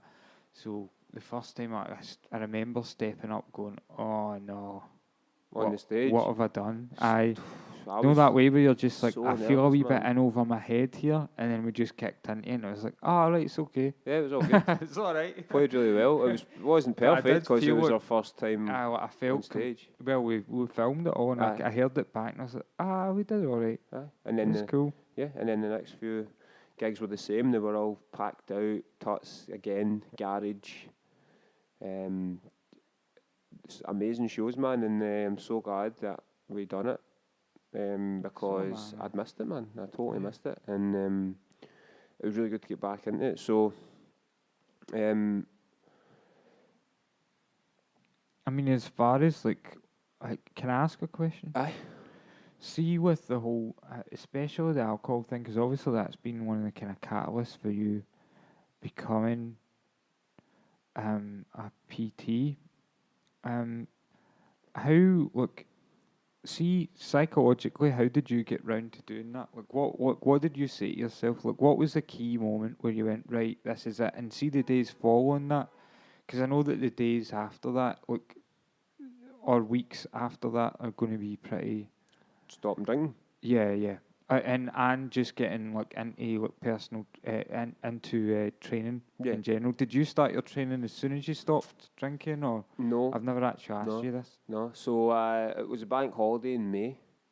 I'd come off like a 4 or 5 day bender, and I'd fucked up many things again, just like relationships with people, like girlfriend at the time, my dad again, friends, just a total fucking riot. And this was like the umpteenth time where I'd done this and been in a position where I felt that bad. And I was in work in the bank at the time, and I was the day I'd stopped drinking, which was the Tuesday, and I just hadn't really felt that low really ever, and I felt so depressed to the point where I was having really bad thoughts that I hadn't really had before, and I knew that wasn't me. Like I wasn't. Yeah. I didn't. You almost didn't recognise yourself. Yeah. I was like, what the fuck am I doing to myself? And like, I just told myself that day, I was like, this is it. I'm never feeling like this again. I can't do this anymore, because I physically didn't want to fucking be there anymore. And I was like, I can't keep doing this to myself, because I'm literally destroying myself. Yeah, I'm destroying myself, and I can't take it anymore. Essentially, I couldn't take it anymore, man. And but I knew if I told myself again, just drink less, that it was going to happen soon. It might have not been the following week, the following week, but the following month, I would have been in that same position. And I was just sick of it. I hated looking at myself in the mirror. I hated the person that I was, in terms of like, I wasn't a bad person or like doing or like intentionally or physically hurting anyone, but I was hurting people by letting them down, and just generally being drunk and like not being there, not being places where I say I'm going to be there, or being a mess in terms like that. And I just didn't want to be that person anymore. I told myself that day I would never drink again. I spoke to my dad about it, because he had been in a position where, like, you remember the story I told you, like, me and Andy McKenzie were out. Aye, no. We were wrecked all night, and I passed out, and then woke up at 1 in the afternoon, and my dad was like try to get into my flat essentially because I hadn't turned up to work. And that day, I remember, I opened up to him about it that day. You know, I went and stayed with him for a wee while, and you know, he then from that point could then start to help me. So I talked to him about it. Told him I wasn't going to drink anymore, and because I knew that would be like my accountability. So like if he came to pick me up at the weekend for the football and I was drunk, then that was it. I'd fucked it. Or because I worked the bank, he would know if I wasn't going to, if I didn't turn up, somebody would tell him of that. So that was my accountability. You've got like you've got your police there. Yeah, so and then that was May, so a couple of nights out happened, and I remember like speaking to him on the phone and telling him I'm going a night out, and his question was always, "Are you drinking?" And I was like, "No, I'm not drinking," and he was always dead chuffed, and I was like, that was my thing to not drink. Like I'd tell him that, so I'd go on the night out and I'd be like, I can't. He was like your pished police. Pretty much, essentially, mate. Aye, and I remember the last time I ever spoke to him was, well, my birthday was July, so we went out. He was on holiday there, so he came back from his holiday. It was mid-July. He went out for my birthday, and he says to me, "Do you want a pint? Or are you having a pint?" You've told me this. And I went, "No." Yeah, I says, "Dad, I'm telling you, I'm no drinking anymore." And he was fucking delighted, you know what I mean? Because I think he was almost like, he's going to have a pint on his birthday. He's testing you, man. Like, but I says no, and he was delighted. And so that was a big thing. That always sticks in my mind. Yeah. But the following week was the last time I spoke to him. It was on the phone. It was a Friday. I was in work just at the end of my shift, and I had a work night out that night. And with the guys in the branch I worked with at the time, and I was speaking to him on the phone because he was picking me up for football on the Sunday to go to the football, and he was just arranging the stuff for the football. And then he says, "What you doing tonight?" I says, "I'm going out with the guys for work." And again he says, "You having a drink?" And I says, "No." And he was like, "Good on you, I'll see you on Sunday." And he died the next day. And that was that. So basically, obviously that day I got told, my instant reaction was, I'm going to get a fucking bottle or something here, because what the fuck has just happened? Like, I was fucking, he was fine. But that's your goat. That was your kind of crutch. You would see that. That's going to be your comfort at that time. Exactly. I was only off at 2 months. It wasn't a long time, man. And but obviously my initial reaction to that was, what the fuck are you doing? Like, he would not want that. No. He would be very fucking pissed off and upset if you'd done that. My wee sister was 12 at the time, and I was going to be going obviously round to my family's, and I was like, I need to be there for this young girl. Do you know what I mean? She's 12 years old, and I'm now the male figure in her life. I can't be fucking pissed. Like, so that stopped me that day when I was so about to just fucking break, you know. That was hard, man, but at the same time, just thinking about him stopped me. And because obviously not just that day, the following weeks were the brutal, obviously the hardest weeks of my life. I was only 25. I'd only stopped drinking for a couple of months. I really wanted to drink like every day. I was wanting to drink the pain away. I was wanting that was my coping mechanism throughout my whole life. Throughout 17 to 25, any bad situation happened, he's a fucking drink type thing. I'm definitely guilty of that. Yeah, that's it. It's just when some people, that's just their answer, and it's very hard to change that unless something really fucking bad happens, and that's it. Tragedy or rock bottom turns people two ways. They either sort their shit out and it makes them become better, or it sends them into the ground, you know. And I just told myself, I'm not going to be the person that goes into the ground. I'm going to make my dad proud, and I'm going to change my life. So those weeks were obviously hard. I was off work. I couldn't go to work, man. I just couldn't face it. He worked in the bank, so it was just a reminder. I tried to go back after 2 weeks, and the first question somebody asked me was, or first thing somebody said to me was, "Your dad was a great man. I'm really sorry." And I broke down right away, and I went back home, and I didn't go back for 6 weeks. Yeah, I just couldn't face it, man. But obviously I was off work. Everyone else is working, so I was like, what did I do with my time? I got counselling for one.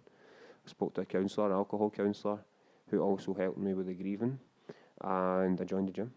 So how did you get, just for anyone that's struggling with anything like that, like how would you go about like getting counselling? I went to my GP initially because I didn't know where to go, so I went to my doctor. Yeah. Well, I went to the doctor for my sick line from work because I was like, I needed a sick line Yeah. to not go to work for more than whatever many weeks it was. So I went to the doctor and says, look, I can't fucking go to work. I tried, I broke down, I need at least kind of 4 weeks off or something.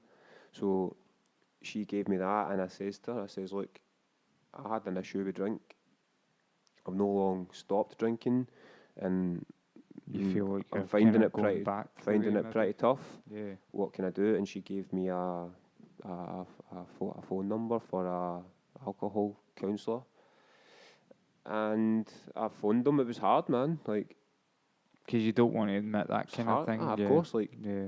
even saying to the doctor, I'm comfortable saying it now. Obviously, I'm 6 years on and I'm This sober. is after the fact, but look, the reason It's really I hard asked, to admit to people, man. Yeah, the reason I asked is because I know that it's hard to admit To to say it, people, aye. and just in case someone's listening, Aye. going, But it's the I best don't thing know you'll how ever I do. could. Yeah, it's just in case someone's listening. I don't know how I could do it. That's why I asked that. That's what I always say to folk, man, when it comes to the thing about with my dad, right?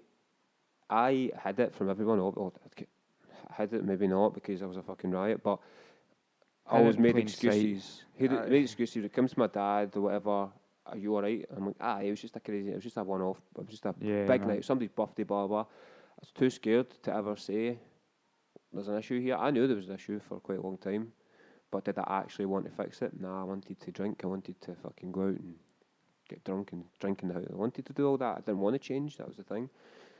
But when I wanted to change, I was scared, like, the reaction I would get. I was scared. I just said I need a piss there. I was trying to be very discreet, but I'm going to have to go for a toilet break. I was scared of the reaction I would get, but when I actually finally admitted, when he came round that day and I was like passed out one afternoon, and I actually says, Daz, I've got up, I need help. Yeah. There was no anger, there was no fucking, like, what do you call it? There was no abandoning me or anything like that. It was just, okay, well, let's fucking try and help. Do you know what I mean? So it's hard, but it's the best thing you'll ever do, because anybody that cares about you, they're not gonna try and help. They're not gonna judge. They're not gonna go, what? No, see you later. They're gonna want to fucking try and help. Especially, I think that's one thing for, like, especially males as well, dealing with, even if it's depression or like anxieties or drug abuse or alcohol abuse. There's a big thing. I know there's a stigma around it, but especially for guys in the spate of suicides and all these things that like, I don't know if there's something behind it or whether it's just the way society, God knows, I have no idea why that is, but I think there's definitely there's still a thing with guys where it's like, I can't show any weakness here, man. Yeah. I've got to be that guy that, like, I can't show that. You can. You actually can. You should. If you're struggling, you need to, man. And I'll be honest, right? Just, like, there's one thing I do need to say. Look, I don't put anything up on social media. I don't put in, like, I've struggled with depression all, like, the majority of my life. I've had a problem with that. And it's just the way it's a chemical thing in the brain that I just look. There's an imbalance there. I don't mind saying it out loud. I've shied away from it. I'm 36 years old now. I don't mind saying it. I don't give a fuck what anyone thinks, and neither should if anyone listening is feeling that way. Neither should you. Look, you do need to say something, because it's not worth taking your own life or doing something stupid. Or there's so many people you probably don't even realise care, like, all that you've just taken for granted, and you think they don't care. Of course, they definitely do. There's definitely someone. And see, look, if you say you are in dire straits and there's there really is no one near, or you can't get to someone, I do genuinely believe people deep down are good-hearted people, and you Aye. could ask a stranger. Look, I know it's going. That sounds crazy. Look, that sounds mental I to asked say a that. stranger essentially, and my doctor. Yeah, I didn't. It there you wasn't like go. it wasn't like a doctor that I knew, and I was my Yeah. doctor for years. It was one of these ones you go into the surgery, you get a different doctor every fucking time. So it's not like it was somebody I was comfortable with. It was just this woman who was her profession, and I had to say to her, "I need help." And if I didn't, would I have been able to do it on my own? I don't know. I really don't know. Well, I remember you speaking to me about it before, and look, I would have definitely helped you because I can No, I relate mean to like all if that. in that moment in time when I needed, I needed What professional aye, like help? I feel I needed professional help Yeah. because it was, as I said, there was a point where I was off work. Everyone else Yeah, was it at got work. to breaking point, like pretty much. You mean like you were, Aye, or heading it towards was hit or breaking miss. point? It was a point where I was kind of like, you either do this or It's going to tip over. aye. Yeah. But yeah, asking for help is It's a hard thing to do, and I'm guilty of not asking for it myself. yeah. Look, I don't, because I'm a stubborn guy, and as far as like uh, male, I don't know if it's like pride. What's the word? Pride, or there is a thing like there's definitely a kind of unspoken thing. It's where you can't show your weakness. Do you know what I mean? Yeah. Like there definitely is like an unspoken thing because guys don't talk about that shit. No, it's Never not. talk about it unless you're talking to like me and you. We've talked about We it a would lot talk to about each it, other. but we're close. Like I would never like you don't just come away with that stuff. You I usually talk try to about make each other laugh and all that I nonsense. You know talk what I about mean? it now a lot, but that's because I'm in a place of I don't drink anymore, and I'm And trying to help other people yeah, you're speak up. coming from a different angle though. Aye, Yeah, like, yeah, I'm yeah. talking about just in general conversation. Yeah, yeah. You're coming from But a this is why you're here doing this today. You know what I yeah, mean? yeah. It's like doing. You know, I've asked you to do this podcast when I first started doing the podcast I shied because away. I knew Yeah, that you had an ability to speak things that you've went through and potentially help other people. That's the whole reason why I wanted you to do this. aye, And it's taken us almost a year to get you on to do it, but at least you are here doing it, and you're I'm here actually doing talking it. about it. Yeah, look, Which we're going to go into properly now. But I think you need the toilet. Yep. Right, so I'll hit that pause button, man.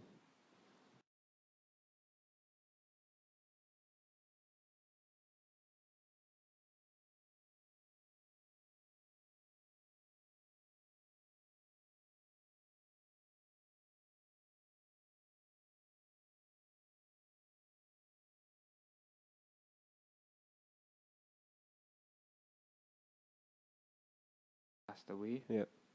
So I was born into grief. Look, really. Yeah, totally. And I don't. That's not me. I don't. By the way, don't think I'm just going. Oh, this is No, mate, this is tragic not what and it's rory about. greety and all No, that. don't be daft. But Like, that's obviously a fucking traumatic thing that happened to Henry's aye, family, man. and I think it's maybe some of that. I don't know. They always say between the ages of like 0 and 3 or 4 is your formative. Like that forms your whole psyche. So maybe that had some. I don't know. I didn't know any different at that age. Aye. I was just growing. So when I did didn't fucking know. when did they get to a point where it started, when it started to have like effects on your life in terms of like negatively or? Oh, teenage, like early, like I noticed that, and oddly, I think it was just coincidence. It was round about the time I started listening to Nirvana and all that stuff, and I didn't know about his whole history because he had all that nonsense as well, but I was unaware of that. Yeah. I was completely unaware of that until after the fact, and I don't know. I think a mixture of that and just now when your hormones are all going mental and like you get that whole teenage angst thing and just being a wee idiot. So it was half and half. Look, it was half just growing up and Yeah. half maybe something not quite leveling out properly, and that just continued through my life. But I don't really know what causes that. I think it is like just chemical imbalance. That's all it is. But there's nothing to be ashamed of in it. Look, I wouldn't say look it's a shameful thing, even though I say that out loud. But I will admit I do feel a bit awkward talking about it. Like I do. Like, but it's only because is it vanity? It probably is. See if I was to actually look from, I'm trying to see myself from the outside now, and I'm thinking it's probably just vanity that makes me think that because I'm worrying what other people think. Okay. And I know I shouldn't, but that's all it is. It's going to be a thing, man. Like, as much as I talk about really my past and that quite a lot to try and help people, it's still sometimes hard to physically put out there for folk to read or listen to because you just never know what people might think. Yeah. It's quite tough. But Yeah. I think ultimately I know for a fact I've helped people, so that's what makes it all worthwhile. Like Yeah, literally I was totally. saying to you there, somebody just literally messaged me today Yeah, right about yeah. basically asking for help in terms of drinking, and because he listened to my podcast, he's asked for help. Like Yeah. that's fucking crazy. In But a good way. no, it's good. It's It says that amazing. I'm sitting there going, should I put this out? What will people think of me? Is it too much?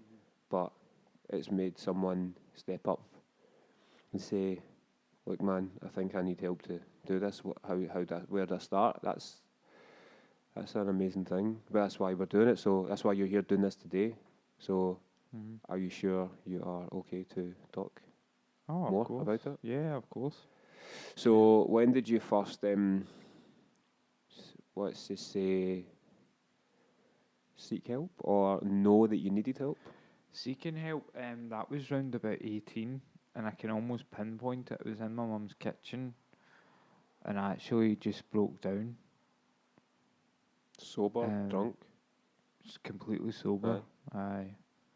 No, at 18, like, there was a time in my life where I didn't, as a youngster, I didn't drink at all. Smoked a little bit of weed. That was it.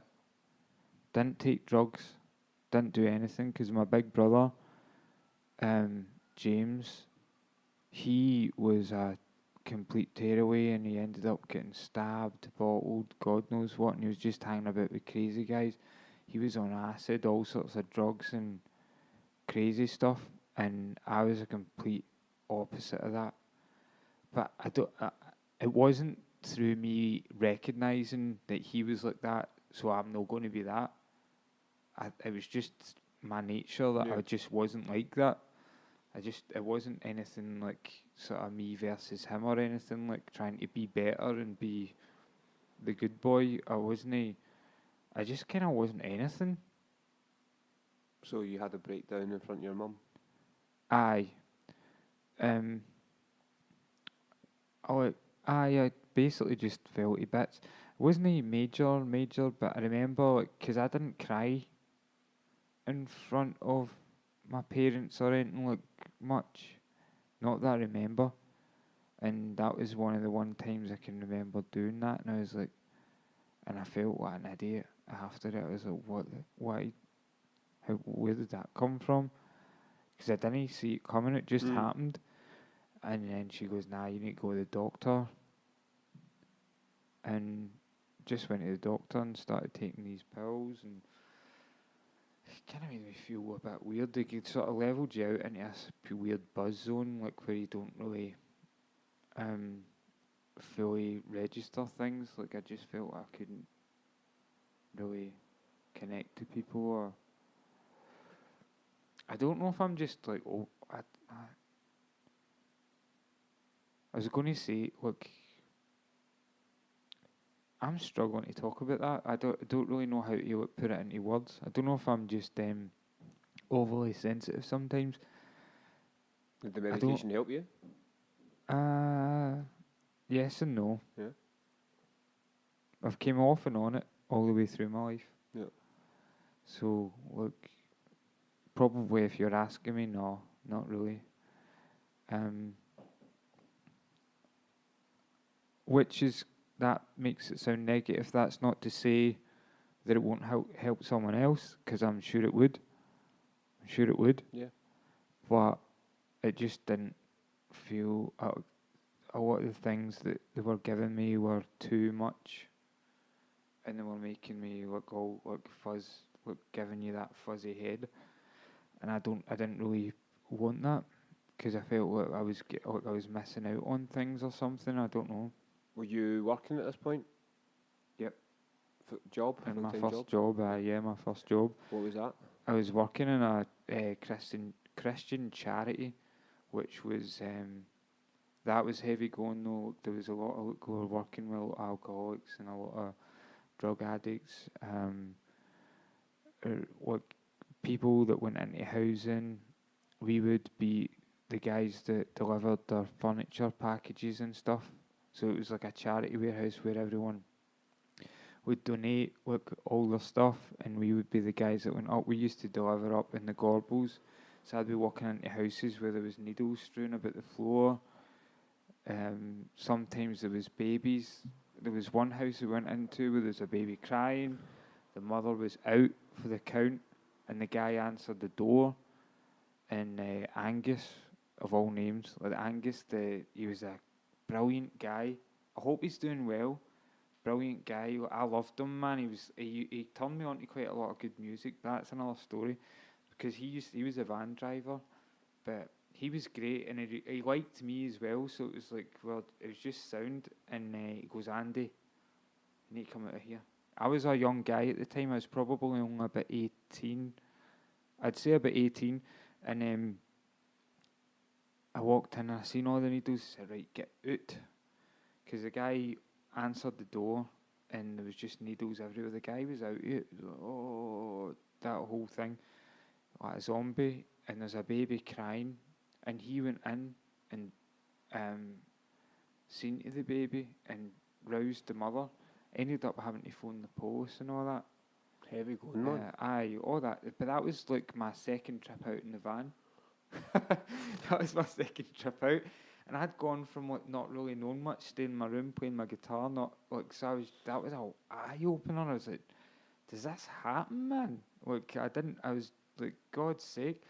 So, like, there was all of that stuff going on. So, I don't think that had an impact on my mental It must have made state. you a bit fucking down, man. You must have. That's kind of sets the tone for the day. It bummed me out. Don't get me wrong, look, it fucked up my day. Look, it definitely, and I'd think about it. I still think about it sometimes, going, I wonder if that kid was alright. Yeah. I don't know. So how long did that last for, that job? No long? Up to 23. Oh, really? Aye. Aye. So when I met you, I would Yeah. still have been in that job. Aye. No, they did good things. They sent stuff over to Romania and all these kind of places. It was like a charitable aid centre, but it's away now. Look, there's a motorway that runs over the warehouse where it was. It was down at Dixon Blazes Industrial Estate in the Gorbals, and we used to like deliver up to the Gorbals flats and all these kind of places. But look, it was basically that whole thing with the mental health side of things was kind of where it happened, where it was sort of really recognised. Look, I knew there was something up, but that's where it kind of cracked for a power company, and that didn't go too well. Look, in general, just not. In the beginning, it was fine. It was okay, but there was not really. Yeah, they didn't treat you too good. Like in general, like it was. So you were going into work, dreading it, like just unhappy. Yeah, drinking too much beforehand and like just going in hungover, which didn't help, and just hated it. Look, it was terrible, and ended up having like not to talk too much about that, because I don't really like dwelling on that whole period of time too much. 'cause that was going through like a lot of the recovery stuff where it was like moments where I was, I don't want to see you going off the rails, but a bit crazy. Well, if I you mean, were, there's you moments. were. Aye. Well, I kinda like there was moments where I was like going wild with recovery, where it was like I was covered in blood and like my face was all like cut up, like my forehead was all cut up, and I ended up diving into a load of trumpets and actual trumpets. It was in air. I think there's video. Big John's got video footage of this, by the way. Like, just like everything, like, and it's embarrassing. You weren't in a good place at that Yeah, point, and basically. it's really embarrassing because there was a lot of really good bands. It was the Hostiles trumpets that I actually fell back into, and I did not mean it. I genuinely did not mean it. I was just drunk? so drunk that Aye. and so frenzied, like, because the music was so heavy and I was just doing the whole wild thing. I didn't realise, and I just fell back into them. And Big Chris was so upset. Like, I deserved a doing, but I didn't actually mean it. I didn't mean it. And I've spoke to him since, and he was okay. But Big Jim had to like step in and like stop him, basically. What was the beating rest of me your up. when you were acting like this though, and like potentially not performing to your best because you were so drunk? Oh no, What was the rest of your band thinking or saying to you?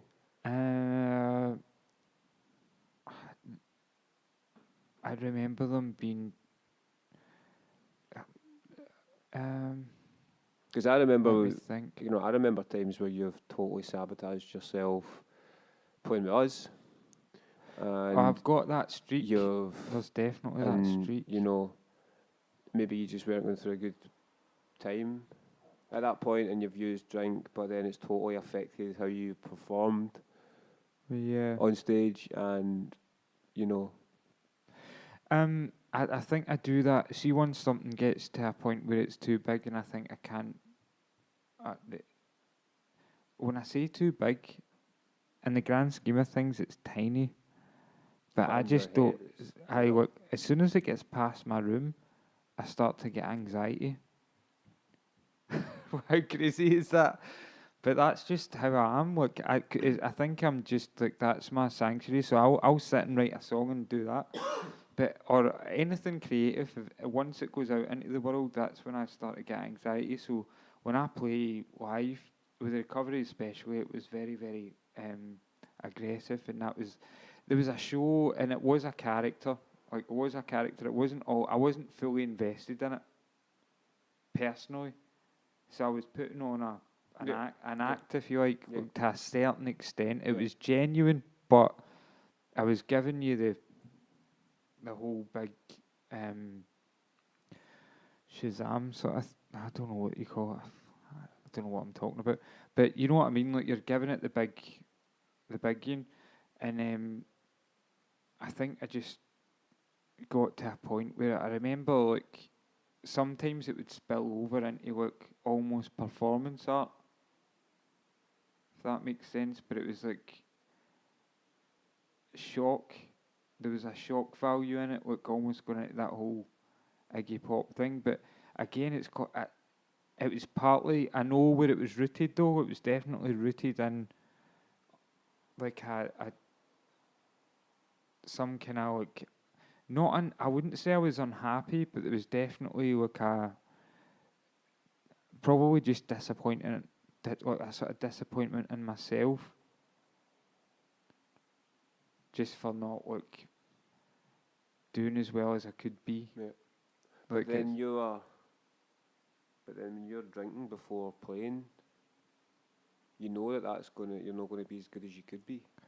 Aye, because it takes sharpness away from you. It takes. Yeah, no, you're right, and it's definitely one of those things where it's a double-edged sword again. Like, where I've got that side of me, and I've got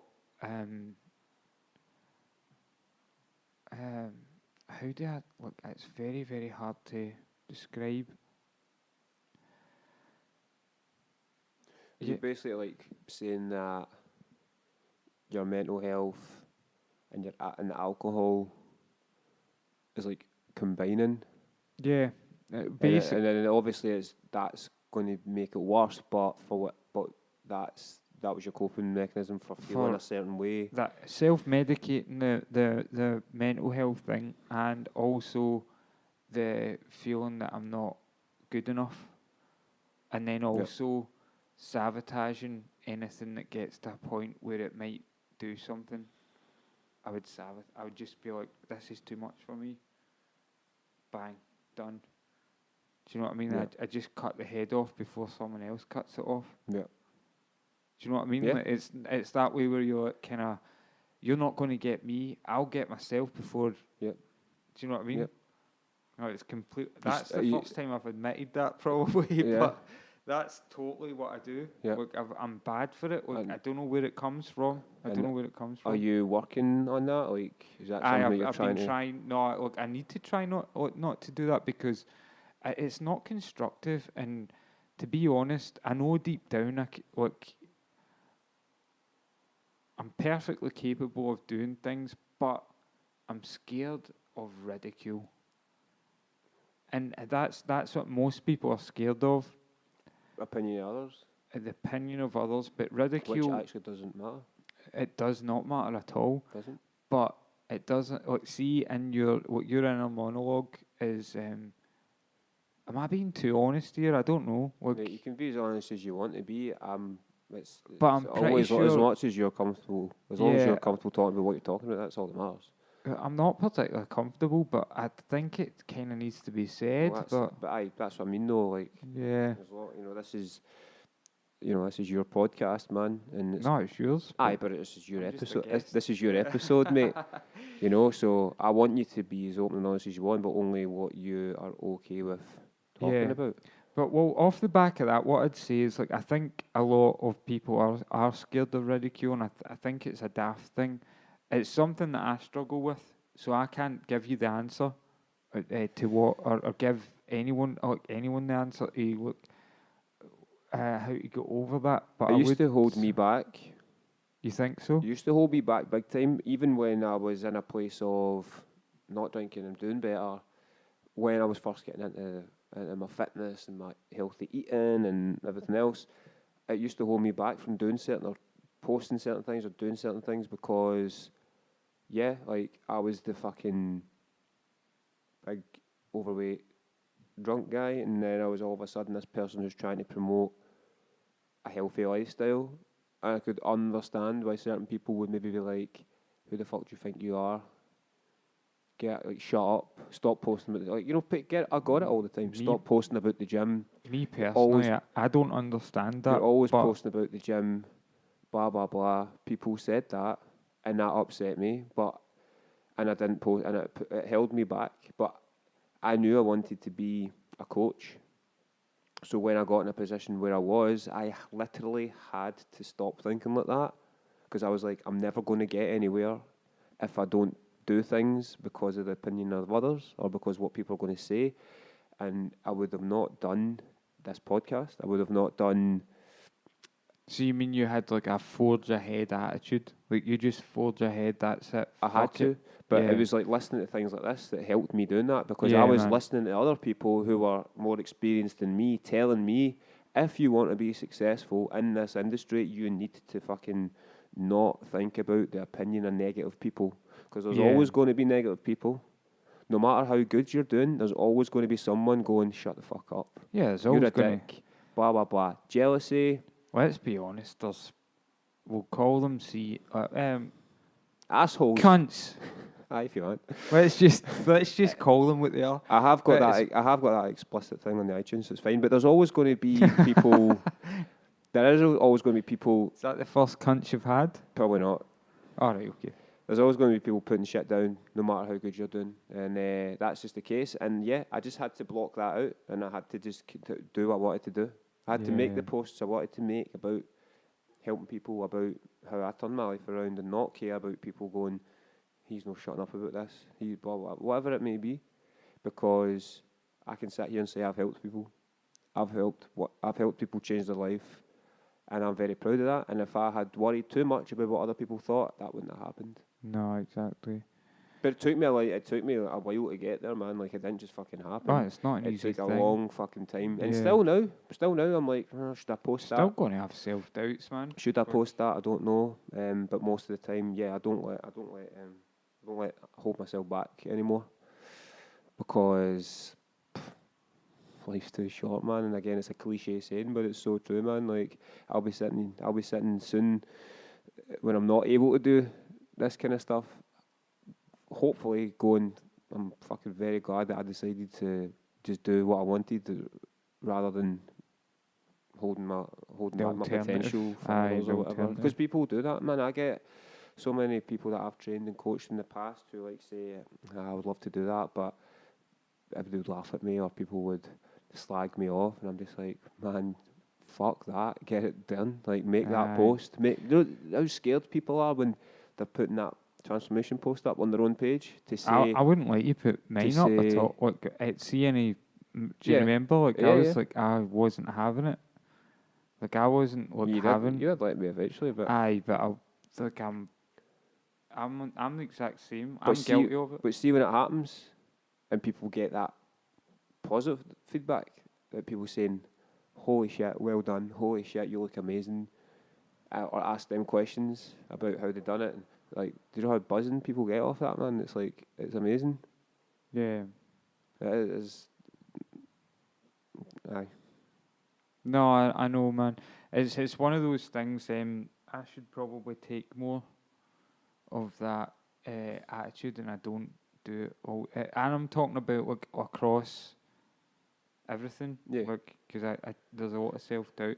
But again, look, maybe I'm just being overly honest about it. Look, there's a lot of self doubt there, and that probably fuels a lot of the way. Would you say it's held you back in life?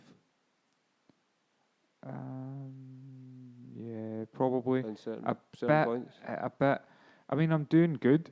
Like, don't get me wrong. Like, now I'm doing good, but like, it's definitely, it's hampered things, I would say. But I don't know if I would want the life. The only things I've noticed that it's really hampered is my musical side of things. That's what I mean, man. Like, that's for you. That's obviously going to be your biggest thing. Yeah, but would I want a life touring about? Probably not. If I'm being honest, like, I can't see myself doing that, especially because I'm going to be a father soon. So, like, I'm not. It's just not. Okay, well, I'm going to ask you this then. Thing. Fair enough. If that's, you wouldn't want that, but going back to the job you hated, did you stay in that job too long? Definitely. Yeah. Because you said to me earlier how good it feels going to your current job and actually not feeling like the way you used to feel. What a difference it makes to your overall mood and well-being, general life. Aye. Yeah. So, like, you stayed in that job too long, didn't you? Yeah, look, I probably have really affected your fucking health. No, it did. It definitely did. Just staying in a rut. Don't stay in a rut. See if you think you can change something. If you are in that point, like, you'll know, like, deep down you know. Really, you do. And you just, like, see if something's, like, someone's mugging you off in work and you can't be. There's no. Time is the most, like, the money that they're paying you isn't, like, see the money they pay you, your time is worth more than that. If you think about how many hours a week you're in your job, that's a significant time of your life. And if you literally despise those hours every fucking day and every week, like, that is so much time of your life that is getting fucking wasted away. And I done it for 5 years. I hated every single fucking week doing a job that I used to do, but too scared of earning less money, too scared of what people would maybe think of me if I went and done another job that wasn't as good or whatever, if you know what I mean. But I should have just accepted that and went and got another job, even if I was going to be more skint or whatever. But if I was going to be slightly happier, it would have been worth it.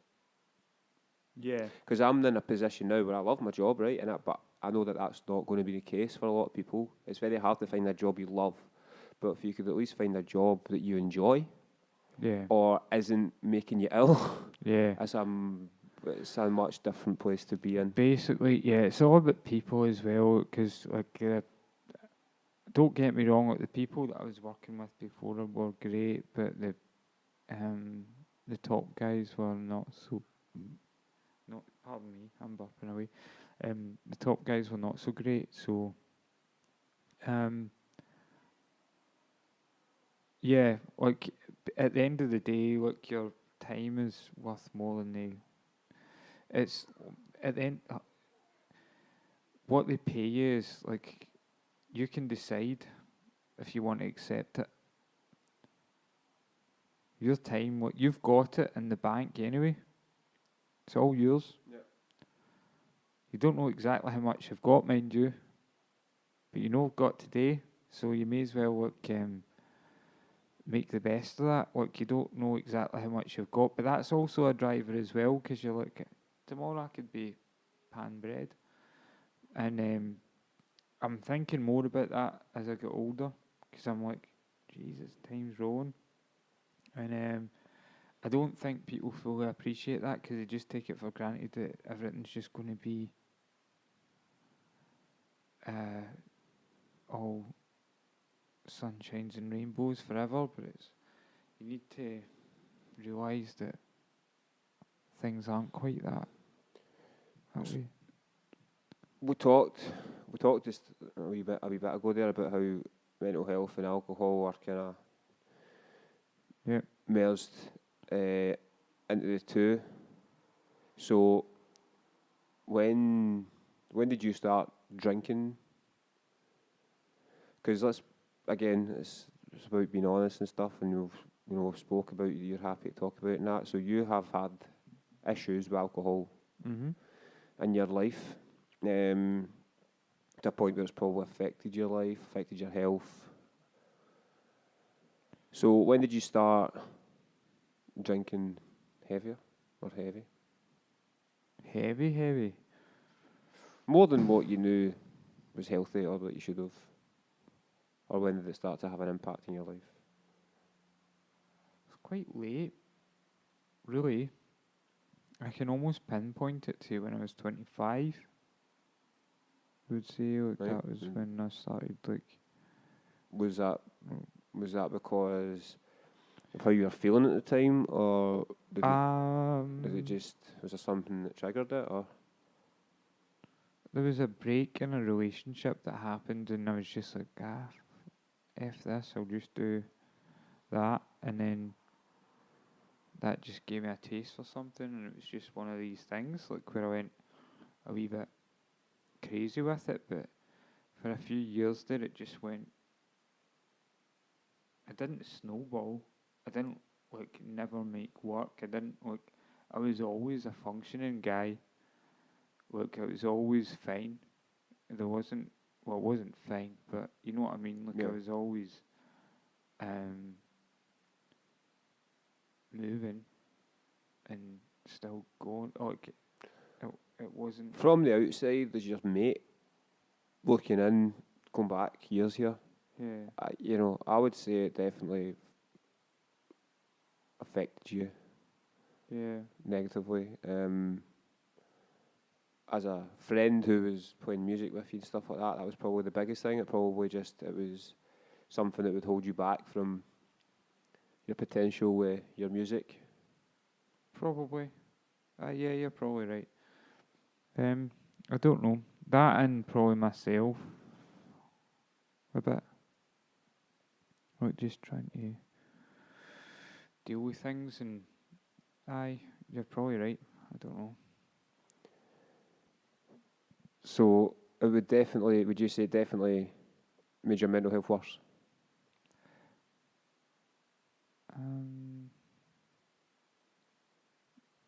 It's hard to say. Possibly. I don't know. Possibly. Who knows? I don't know, because there was so many things happened as well that could affect that, and also your mental state is not always based on your alcohol consumption or any kind of drug consumption. Like, it doesn't always. Well, obviously it affects it, but it's not always the key factor in it. I don't know. It's hard to know. Possibly. It's a strange one. I mean, I watched my own mother had issues when I was a kid. Don't know if I want to talk too much about it, but she had like mental problems. And Yeah.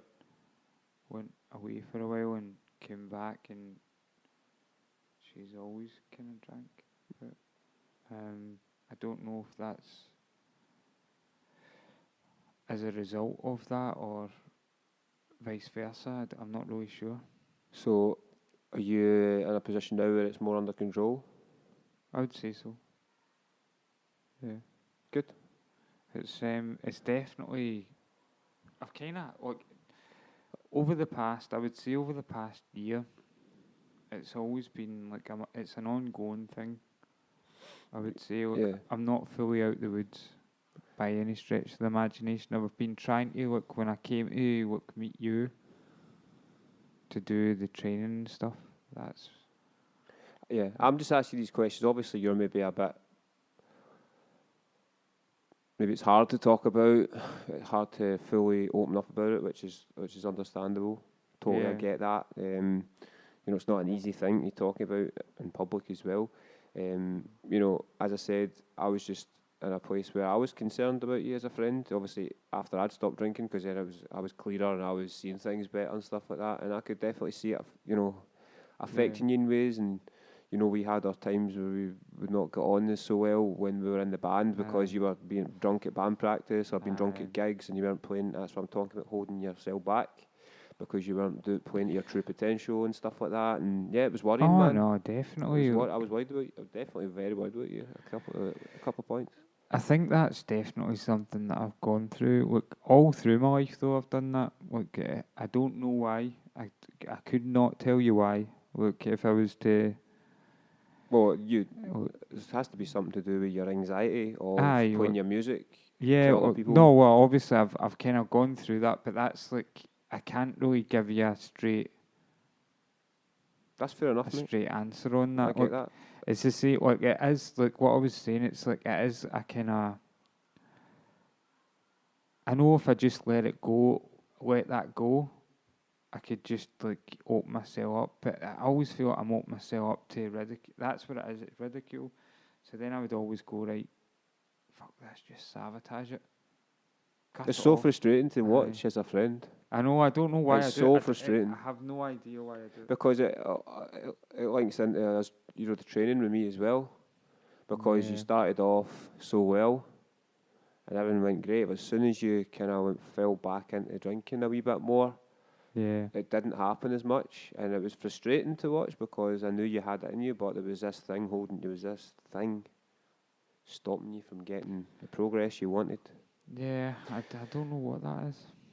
Well, we'll talk about the training then. Like, I remember how it started. You had an engagement party at your wife's house. Yep. And it was just that day. You were like, I think I want to start training. And you did say, because you thought it would help you with your overall lifestyle and your health and your mental health and drinking and stuff. So we decided then that we were going to get going, and you came in and you started training, and you done great, man. I think you definitely stopped drinking as much, or altogether for a period of time, and you could see that your fitness was increasing, your physique was looking a lot better. You built a lot of muscle. The before and after picture's insane. Like, you literally, the before picture, there's literally nothing on you. And then the second picture, you're like healthier, you look healthier, you're thicker, there's muscle, you look strong. Even just in your face, you look a lot better. So it was a great transformation.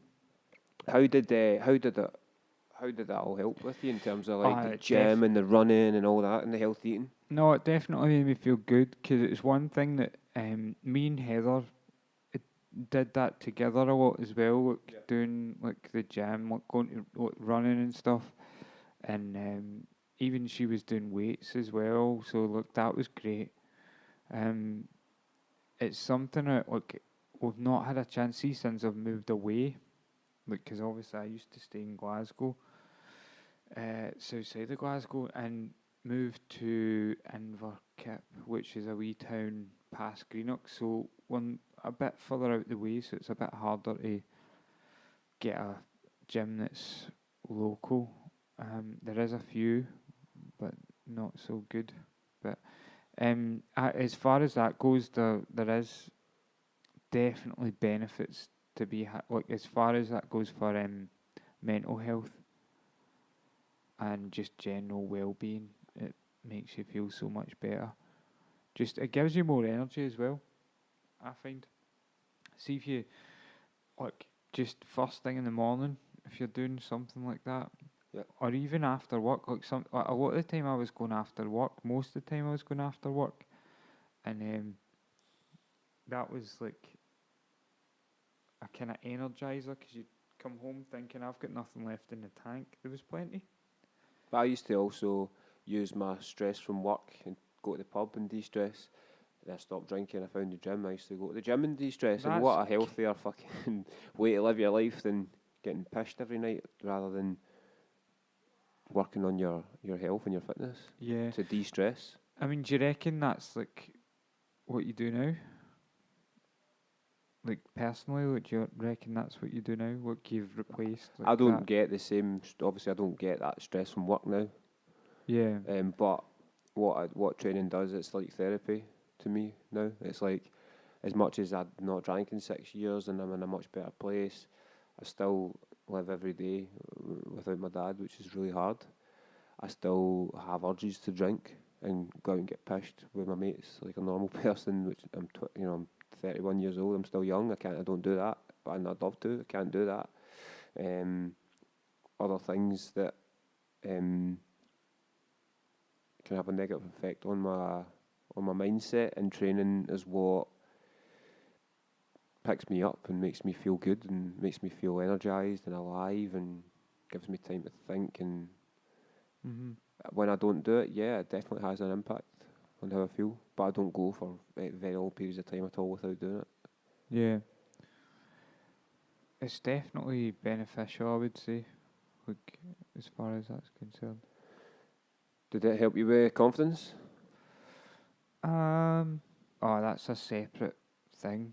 I don't confidence wise, probably it did a little, but yeah, that's another thing that I'd probably need to address outside of any kind of training or anything like that. Yeah. That's more of a mental thing. Like you just can't. Confidence is inherently low Yeah. for me, but it's just the way it is, and you wouldn't think it to see that when I'm playing live and stuff. Like if I play in a band, they'd just be, "Oh, that guy's obviously confident." Aye, totally. Is he? Fuck. No, you're totally the opposite, Aye. man. Opposite. Yeah.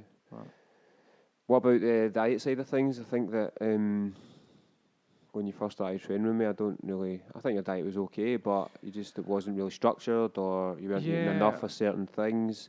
yeah, I mean, I've always been quite a healthy eater. Like as far as that goes, because I'm. But you wouldn't eat though. Oh, that's a different thing again. Yeah, like I used to more or less starve myself. That was another thing that happened through my teens, and it went right up into my 20s, and even now I still a wee bit of bother with that. Not bother with that. Like, yeah, like I suppose it's just like one of those things where it's like you think about the way you look and all that, and you feel down about yourself. You're like, I'll probably not have that.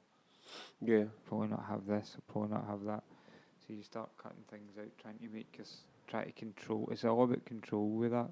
It's a control thing. But then starting coaching, you started having like you were eating 3 meals a day.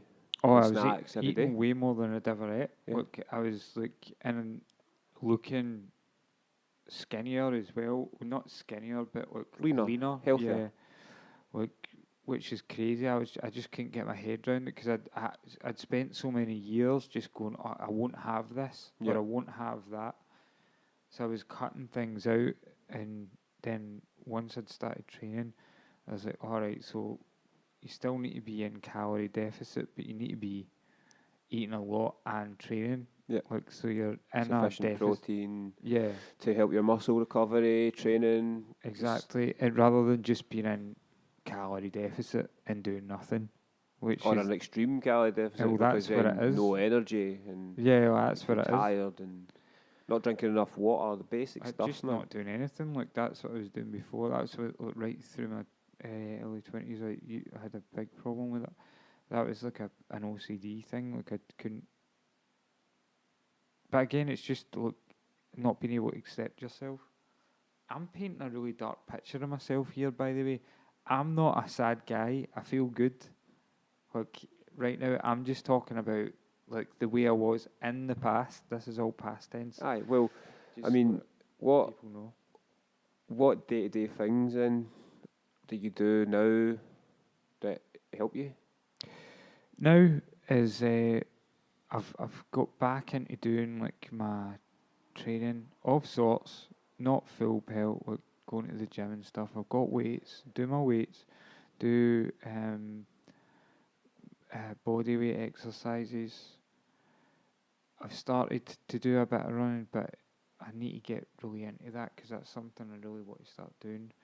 Probably thinking about getting a run machine, but they say that that's not as good as running. I'd get on outside surface. to be honest, but Yeah. just depends sometimes the Well, weather. they say that. What do you reckon about that? Like, that's another thing that there's a big debate about with running, on tarmac or run machine. I would always go outside for running. No, I'm talking about the actual benefit. What the benefits of, like, apparently running running on hard surfaces on like streets and hills and all that.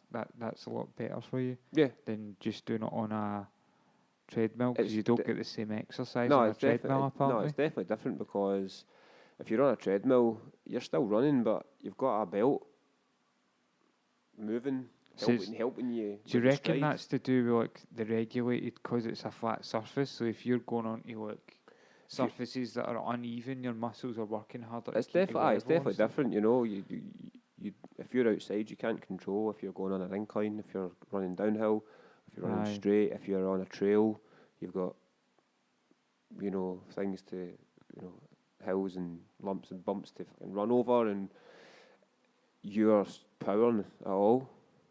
Yeah. So if you try and sprint on a treadmill and you go and sprint outside, tell me the difference. It is so much harder to sprint outside, because definitely you feels have to harder. run. You have to run fast.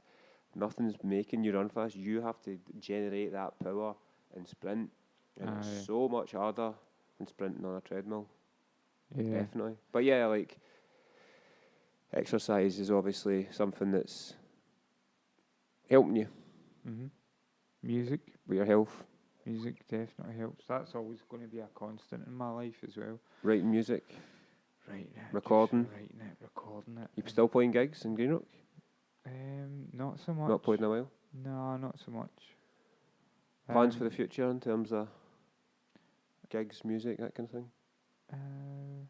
Writing a whole load of stuff. We'll see what happens.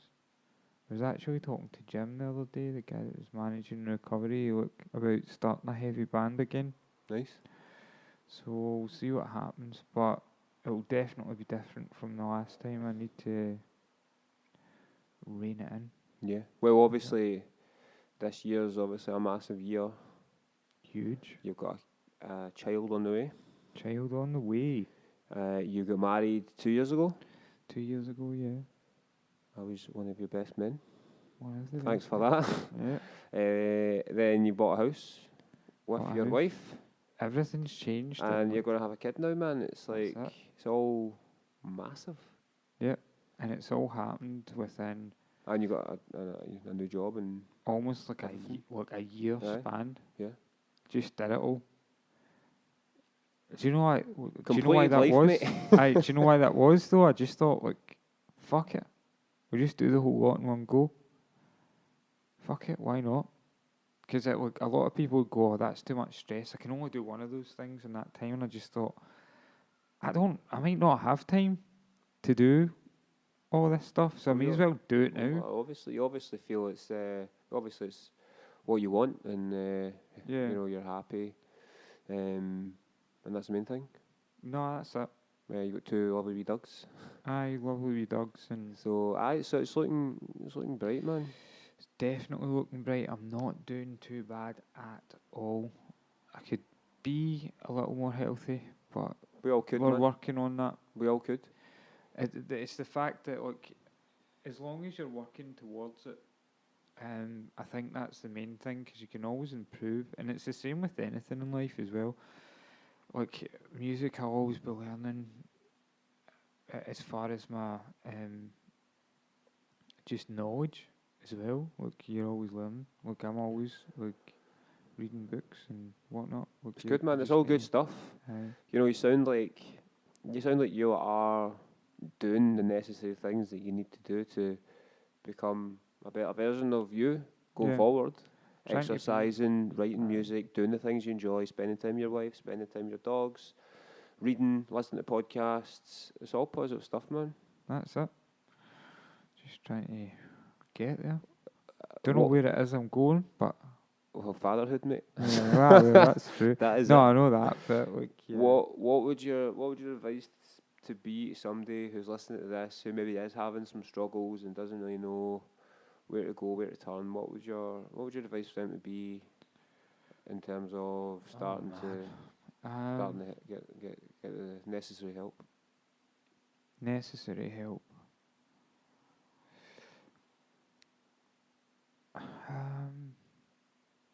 Speak to your family. Like, if that's not an option, friends will always they'll always help out. And like I was saying earlier, like if you don't have those things, there's always someone you can speak to. Definitely is. If you feel like that isn't the case, like it is, that there definitely is people that you can speak to. I mean that's basically what I did. I ended up going to the doctor when I was feeling really low, and they do help you out and they do give you services. There are services where you can speak to people. I had done that as well, and look, you do need to utilise those services before the Tories take it away. Hopefully they don't, but that was a wee bit political there. I think it's so important though that people understand that friends, family do just want to help. I remember, Christ, I was basically homeless for 3 weeks and you took me in. without even asking for a penny or whatever. You just let me stay in your fucking house until I got myself sorted. Why would I not? Exactly. Yeah. And if the same was ever happened to you, you know that I'd be there. I'd do the same for you. And I remember that day that you were in a very bad way, and I came round the house and literally sat on your bed, stroking your back. So you did? All day, man, all night, because I was worried about you. I wasn't doing. A lot of things happen. Those things happen, and people are there for you, and speaking up is probably just the best thing. That's it. I think we're pretty much there, man. Are we there? So, can I just ask one last question? Of course. Did you ever find out who did a poo in your oven? Mate, it's always been John. It's the Jenkins. It's always been John, man. So, right, the backstory to this is there was a party. I know that I'm out because I wasn't there, but there was a party in his old flat in the wild days. In the wild. Was it the West End? Somebody pooed in my baking tray and put it in the oven. Did they not bake it as well? No, they didn't actually bake it. Luckily, I found it the next day before I baked my dinner, and it was John. Has to be. There's nobody else at that party that would have done that. Why? Okay. Is that us? I think so, man. Thanks so much. Thanks so much for coming on and talking, man. It's alright, you're welcome. And any final words? No, I think I said it all. Okay, mate. After.